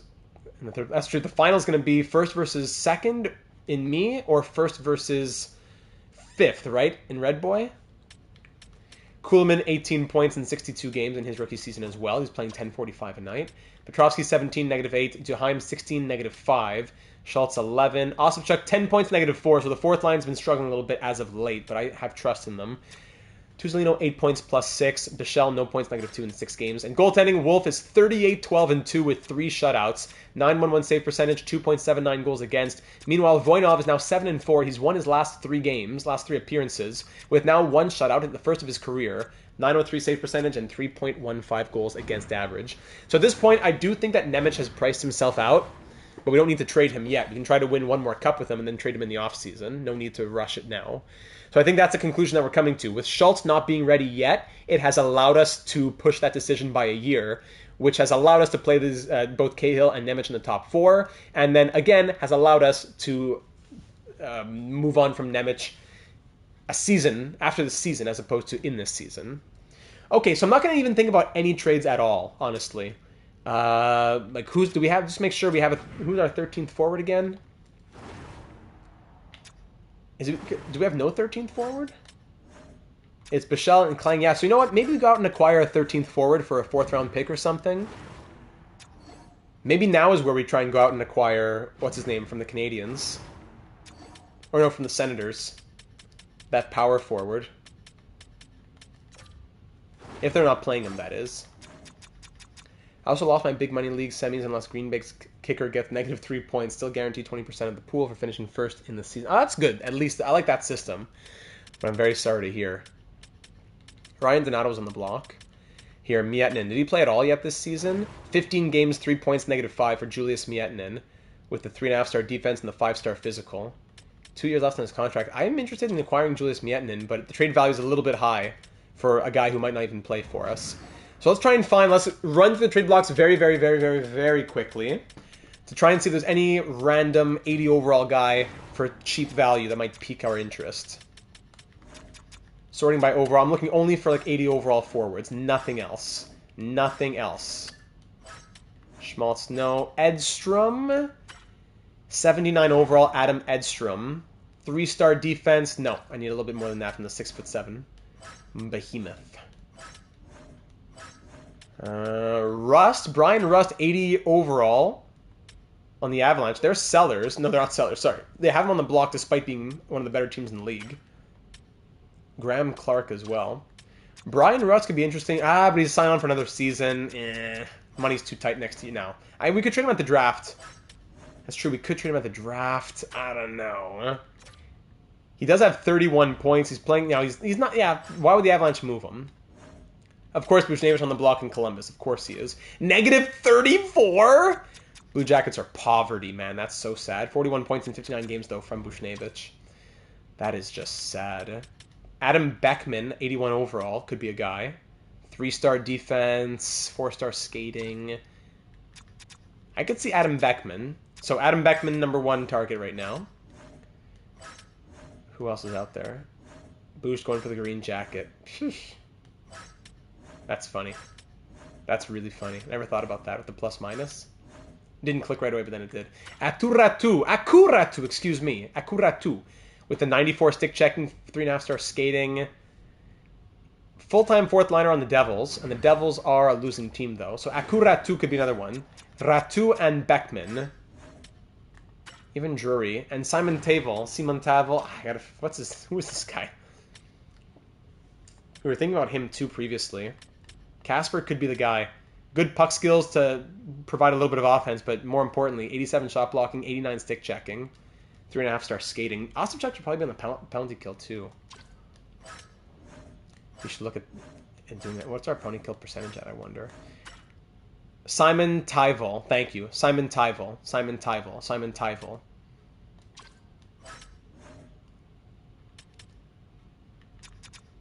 Ty Karchi? So. In the real world, doing better. Barrett Hayton, not playing at all. Penguins. Blues. Lightning. Tyler Madden. Whew, do we bring back Tyler Madden? 1.1, though we can't really afford 1.1 for another season. Money might be that tight. Hapanyemi, no.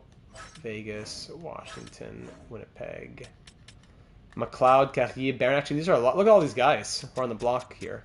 2 years left, so forget it. But Carrier and Barron, as well as Yolonen and Greenway, actually. Even Malatesta. Look at all these guys down in Manitoba.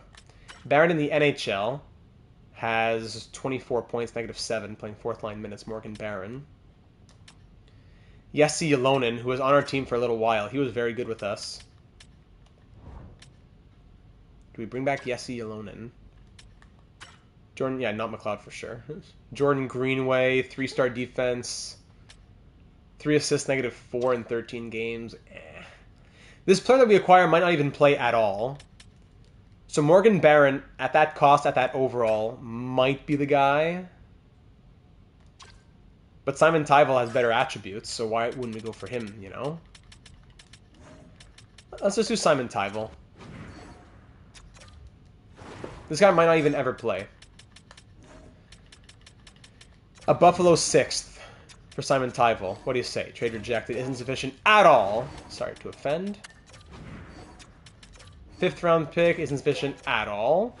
Okay. What can I send you in my system that's junk? What junk can I throw at you now that you've insulted me? Who are rookie skaters who are never going to do anything? Rookie skaters. 69-22 Irving. Now he's playing down in the AHL. I need to move on from him. No, my team is too good for you. Your team is poverty, and mine is too good for you. So, yeah, let's move up to a 4th round pick, I guess. Simon Tyvel for a 4th. Trade accepted. Thank you very much. All right, Simon Tyvel, welcome to Arizona. 13th forward for a 4th round pick. Thank you, New Jersey. And we now keep on simulating towards the end of the season. Sheesh. That is that. I don't know. Let's just start simming and see what happens. Actually, I want to see the trades around the league. So what am I doing? I have to stop anyways. Go through the deadline. Schmaltz a 5th, and this guy Vitali for Harley and a 3rd. That's one trade made.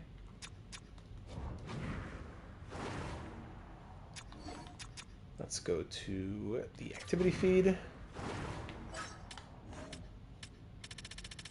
Picks around the NHL, trades around the NHL. Let's see. Baron Jones and Co. for Gargiulio. I don't know. Santiago Gargiulio. Gargiulio. Bobby Brink to New Jersey. Darnell Nurse to LA. LaFerriere to Minnesota. Harley, like we said, to Buffalo. Yeah. Schmaltz to Colorado. Mackie Smoskovich to Buffalo. Kasperi Kapanen to Buffalo. Jared McIsaac to Winnipeg. Tyson Forster to Anaheim. And there you go. Not too many major moves. And now we can sim. Can we crack 59 plus wins and make a new franchise record? Let's keep on going. Hosting the Ducks, 4-1 win. Hosting the Sharks, 3-2 shootout win. Noah Ostlund on waivers. That could have been our 13th forward right there. I could have just gambled on that, but not always a great option. As you can see, 69 shot blocking, 79 stick checking. Would you want to put him in the fourth line in the playoffs? 1.5 star physical? Oh, wow. Yeah, we will pass on Noah Ostlund. 4-2 loss against the Islanders. 4-0 shutout win against the very good Avalanche. Wow. Tim Burney on waivers. 78 overall. No, we have Bichelle. 6-2 win in Vancouver. 6-5 loss hosting the Vegas Golden Knights. 4-2 loss against the Rangers. Now then in New York, we lose 3-2 in the shootout. In Nashville, we lose 4-3. Anthony Mantha on waivers. Whoa! Oh, he's a 79 overall. 3 more years at $5 million. Wow, that's ugly. Yeah, I will decline that one on Anthony Mantha. 4-3 loss and a 3-1 win. When's that guy Harvey back from injury? Osipchuk strained hamstring. Out till April 7th. Okay, so Osipchuk will go out. This is where Simon Tyvel comes in. And then down in the AHL, is what's his name healthy? No, Harvey's still playable injury. That was win number 50, by the way, for the Coyotes. Now Harvey is healthy. Let's go back again. La la la. Harvey, good. Harvey Specter. We're 43-15-4 in the AHL, and that was win number 50 in the NHL against the Ducks. 6-2 loss against the Oilers and a 4-1 win against the Hurricanes. That now leaves, 8 games left in the season. We need to win... Wait, is it 8? 1, 2, 3, 4, 5, 6, 8. 8 games left in the season. We need to win 7 to tie our franchise record, and we have to win all 8 to break the record. So, I don't know about that. Hosting the Penguins, 6-4 win. That's 1. Hosting the Flyers, 5-2 loss. There goes the margin of error. Now we can only tie the record. We were on pace for 58. If we end with 56, it's really not the end of the world. Simon Tyvel, what did he do in his 3 games? What? 1 goal, 5 points? Whoa, what? Playing 7.5 minutes of ice time per night, Simon Tyvel scores 1 goal and 4 assists in 3 games as a +5. Are you kidding me? That's crazy! Who comes out of this lineup now? Because Simon Tyvel's not coming out of this lineup. I'll swap Austin. Actually, Austin is a playable injury, so he's not even healthy yet. Oh, it's because I changed my settings in the franchise mode guide, I think. That's why I have to go fix it. Whoa. The late 2010s, early 2020s Coyotes would have traded for Mantha to get assets. Yeah, true. So hold on, let's back out for a second. 5-2 loss there against the Flyers. Let me make sure my settings are to when the person is playable. Fully healed. Simon Tyvel, channel legend. Yeah, let's wait and see what happens there. Could he become a channel legend? Not edit players, where am I going? Settings. Gameplay sliders. Not sliders. Just rules, right? Yeah, rules. There you go, playable. Fully healed, my friend. Why is that unplayable? I guess I was showing things in my franchise mode guide. But no, that was on NHL 25. What am I saying? So I guess we did it in the playoffs last year? Could it be? I don't know. Anyways, Simon Tyvel's going to be staying because Osipchuk's not fully healed yet anyways. Let's do this game against the Kings in Los Angeles. Hedekins fully healed, okay. But you're already in the lineup, so what am I doing? 5-0 shutout victory. Simon Tyvel, don't you dare tell me if you had done more points. 5-0 shutout. Why is this doing this?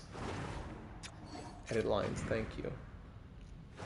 A goal and 4 assists. Let's see what you're at now. Okay, no points from him in that game, but still a +1, I believe. He was a +5. Right now it's a +6. Awesome. And also Chuck still playable injury. Okay. Let's go through this one here. In Anaheim at Honda Center. Also Chuck is back to the next game. 6-2 win. Matthews was on pace for what? Was it 116 points that he was on pace for? Hopefully he'll break 100. So slower second half from Matthews and the top guys, I would think, but more spread out scoring, I guess it's going to be. Simon Tyvel, no. So 5 points in 5 games +6. Now with Osipchuk back in the lineup. I don't know, maybe Zuheim comes out? Petrovsky is the centerman, so that's why. But Simon Tyvel could play center at 77 faceoffs. I wonder, what if Petrovsky comes out?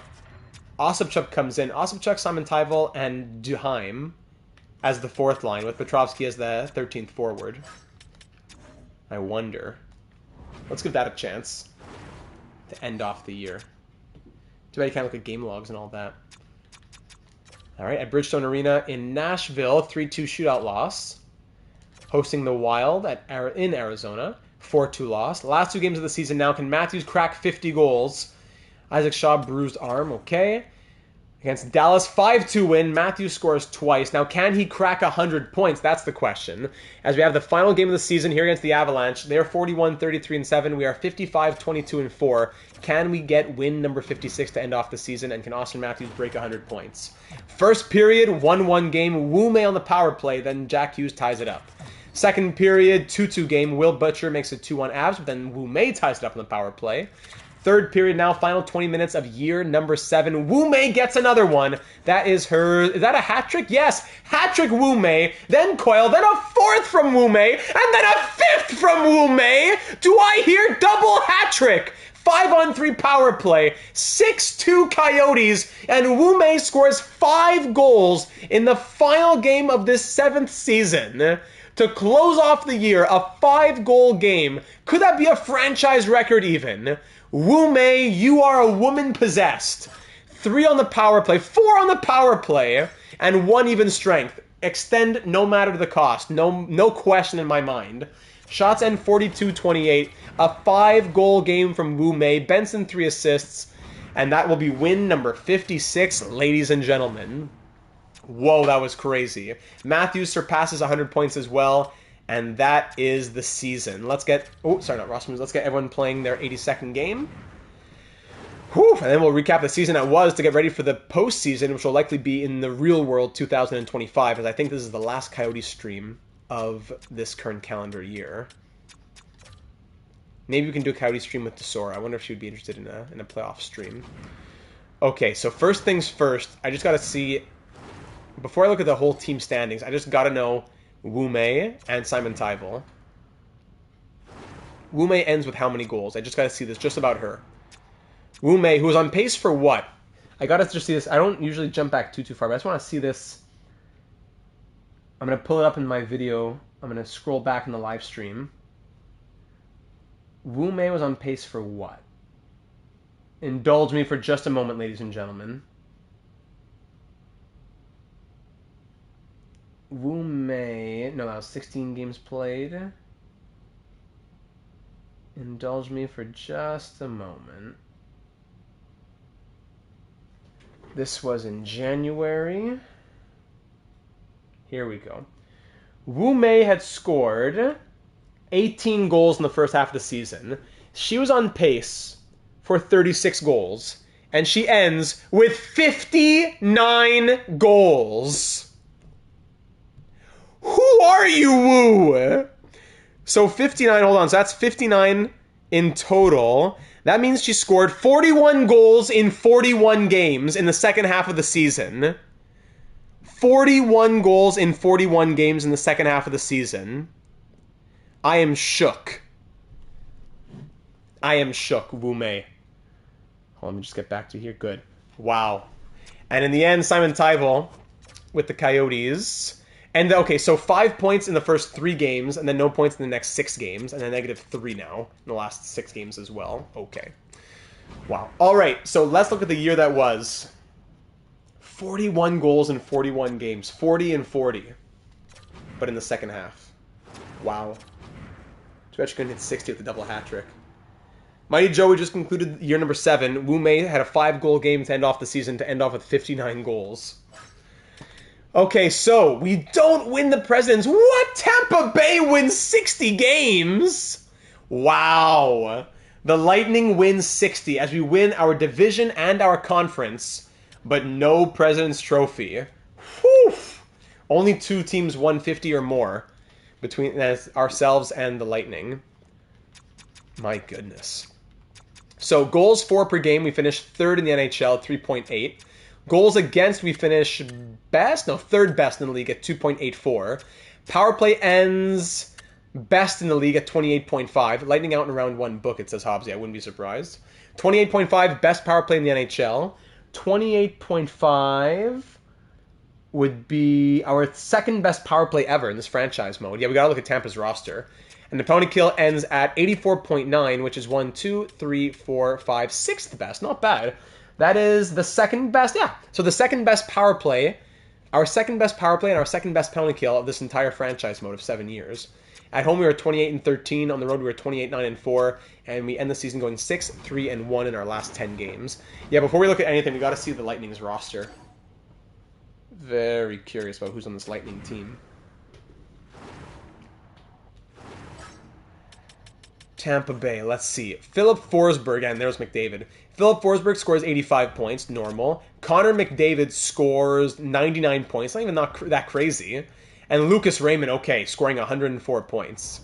On the second line, Lawson Krause scores 88 points. What? Lawson Krause, 85 overall, that's already crazy. Playing 16 and a half minutes per night, scores 88 points. And is a plus 40. Huh? Lawson Krause. Mason McTavish scores 79 points. And Anthony Beauvillier scores 63 points. Wow. Not even 82, 86, and 85 on this second line. Fortier, who we traded to the Lightning, of course, he went crazy, right? 21 points in 66 games. Okay, not crazy, but still. Shane Pinto had 36 points. Mike Amadio had, what? That's 39 points. Sorry, 29 points. Mike Amadio, 29 points, yeah. In the fourth line, Tyler Madden, of course, Jake Evans, and Jean-Luc Foudy. Madden, 7 points in 21 games.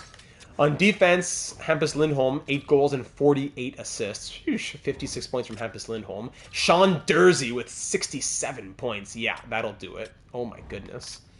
Marcus Pettersson, Justin Barron, Travis Sanheim, and Matt Dumba. And then goaltending, it is Stuart Skinner at an 85. Only a 903 save percentage and 3.09 goals against average, but 60 wins for the team.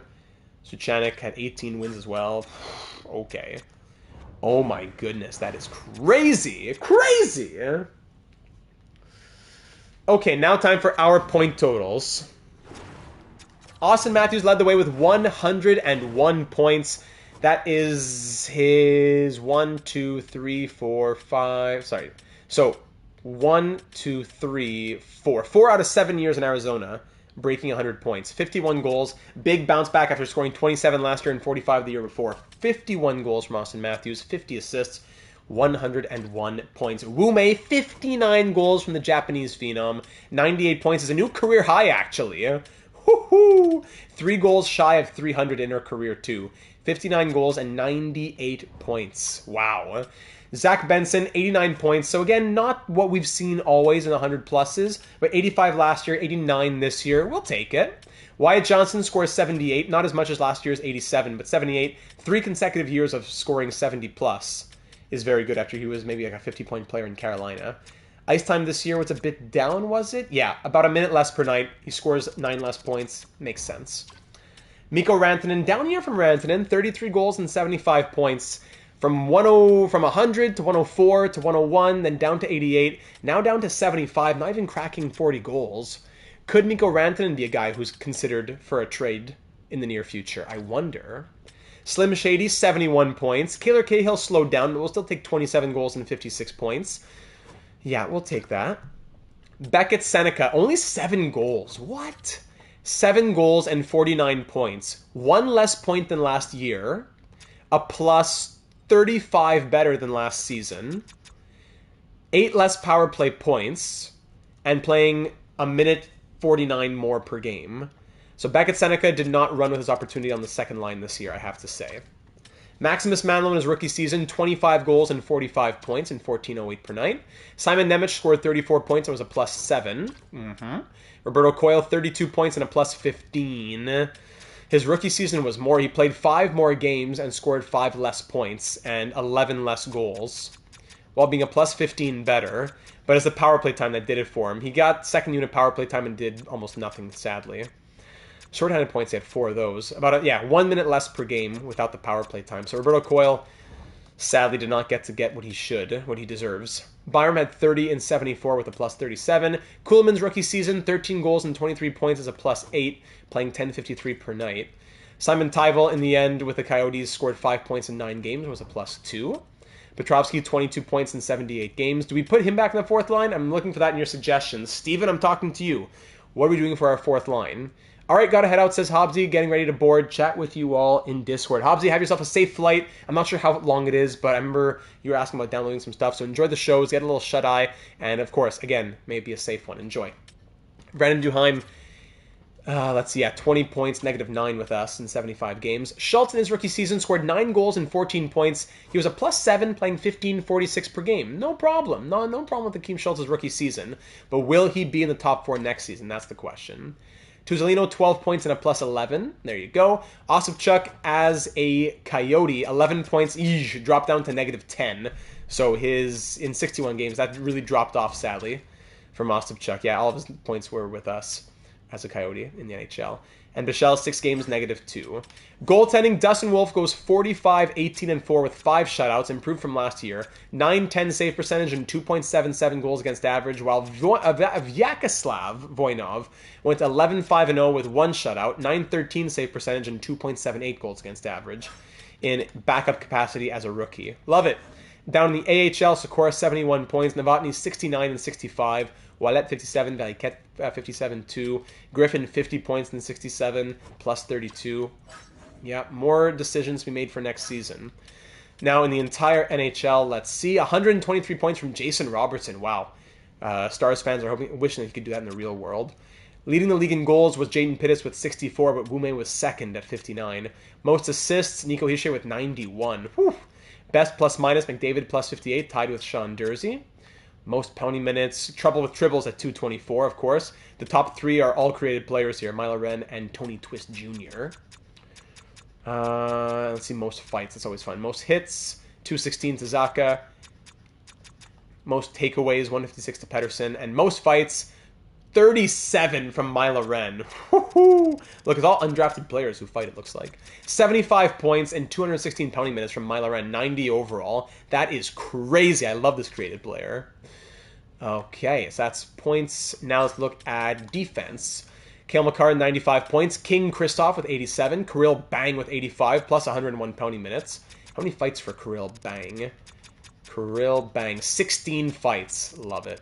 Slim Shady had 2 fights down there, 71 points. Fox, 78. Odo Cork, 75, etc., etc. And for the goaltenders, let's say sorting by minimum 40 games played. Dustin Wolf led the NHL in wins. That's awesome. Save percentage, Shesterkin 917. So Wolf is down here in the save percentages. 2.77 goals against average, though, is 5th best. So 5th best goals against average, like 8th or 9th best save percentage, and most wins. I'm sure there's some Vezina votes in there, but it'll probably go to, I don't know, Swayman or Shesterkin, one of those guys. Then finally, the rookie skaters in the NHL. Maximus Manlon, that could be a Calder season. That might be a Calder season for Maximus Manlon. We could win back-to-back Calders between Coyle and Manlon. That would be great. And rookie goalies. Manny Gagliardi played a lot for the Islanders. There you go. Okay, so there's the regular season, ladies and gentlemen. Now it's time to see who will our first round matchup be for next episode in the 2030 year number 7 postseason. In the playoffs, in round number 1, for our Stanley Cup defense and our road to 3 cups in 5 years, it will begin against the Minnesota Wild. Are we yet to play the Wild? Yes, we played them in the first round last year. We beat them in 5 games in round number 1 last year on our road to the Stanley Cup. So it's a round 1 rematch against the Wild. Now back in year number 7. Over in year number 7, I should say. Let's see who's in the Minnesota lineup. Minnesota Wild, DeBrusk, Zegras, and Terry. Zadina, Frost, Skinner. Zegras, by the way, what did he do this year? 91 points. O'Connor, Nazar, Laferriere, Faxa, Ogren, and Denoye on the 4th line. Defense, Werenski with Sider, Samuelson with Korchinski, and Kolyachonok with Lindell. Goaltending, Vasilevsky backed up by Montembeault. 89 overall Vasilevsky, who had a 900 save percentage and 3.19 goals against average on the year. Last year, in the 5 games we played against Vasilevsky, he went 1-4 with an 858 save percentage and 4.8 goals against average. So fingers crossed that that is the Vasilevsky that we get again. Scratches, Nick Robertson, Max Domi, and Michael Carcone. There you go. I think that does it. I wonder in the record book, though, if Wume's 5-goal game was a franchise record. Let's see. Or did it tie a franchise record, I would think. At best. At worst. Where am I going? Arizona I'm looking for. We're right there. Arizona Coyotes. All right, so Dustin Wolf is now the winningest goalie in Coyotes history at 187 wins, and also ties Ilya Bryzgalov for the most shutouts in franchise history with 21. That's awesome. Matthews getting close to Shane Doan next year. Would need, probably 2 years out from beating Shane Doan. Zach Benson getting close to the assists. Okay, just keep an eye on it. Single season records, nothing new. No, nothing that's new. Rookie records, nothing that's new. And single game goals, Willie Lindstrom scored 5 in 1981. So Wume ties Willie Lindstrom and anyone else who scored 5 with having a 5-goal game in Jets Coyotes history. Boy. All right, I think that does it, ladies and gentlemen, for year number 7 and episode number 19 of the Coyotes Live Fantasy Draft franchise mode. We'll pick it up next episode, likely in 2025. Keep an eye on the Discord server. Join if you haven't already. Link in the description. The announcements tab will always make you aware of our schedule. I'm not exactly sure how the schedule is going to go. I had the Ultimate Guide to Franchise Mode that went out today. Coyotes live stream tonight here on the 23rd of December. Christmas Eve, Christmas Day off for sure. And then maybe record on the 26th for an upload on the 27th. The 27th or the 28th is when you'll get content again from me. And then a little bit to end off the year. I'll try to take it slow for the holidays, though. It would be nice to slow down just a little bit. And my fiance, of course, Jenna DeSora, Lieutenant Jenna DeSora, will be joining us for a few live streams either before the end of the year or in the first week of the new year. She'll be visiting, which will be fun as well. There's a little content update moving into the holidays. It's been a very, very, very busy December, so I'm looking forward to just slowing down a little bit before picking it back up for a 2025, which will be packed. And my goal for 2025, as I'm going to be putting it out in my annual address or whatever you want to say, my community post, the goal will be 10,000 subscribers at just over 8,400. Please do subscribe if you haven't already. It gives nothing to me. There's not like I get $1 for every subscription. I don't get anything from subscribing. What I do get is you being notified. Or I should say what we get, because we're both getting, what we get is you get notified, and what I get is you view the video, and what I also get is you join the community and add your thoughts to the viewer-led franchise mode series, which make the series that much stronger with more voices being heard. So all I have to say, subscribe if you haven't already, leave a like if you enjoyed, and I thank you very much for taking the time to enjoy this stream on this lovely Monday evening to begin the holidays. Have a happy and healthy holiday season. Merry Christmas to you all. This is the last time you'll hear from me before Christmas. Much love to everyone. Enjoy the season with your loved ones. Take the time to relax and just put your feet up a little bit. Enjoy a couple of shortbread cookies. And of course, as always, remember the reason for the season. Merry Christmas Day and or Hanukkah. Of course, yes, no problem. Thank you. There's Kwanzaa, there's Hanukkah, there's Christmas. So many fantastic things about the end of December. That's why it's, no matter what you celebrate, you just gotta relax. You gotta put your feet up. That's what I'm trying to get through right here. Thanks, everybody. Remember the reason for the season. Much love to you all, and we'll be talking soon. Let's go, Coyotes. We're not leaving, and we can't wait to try and run it back for a second cup, or back-to-back cups, I should say, and a third cup in what would be 5 years. Night, everybody. Much love, and talk soon.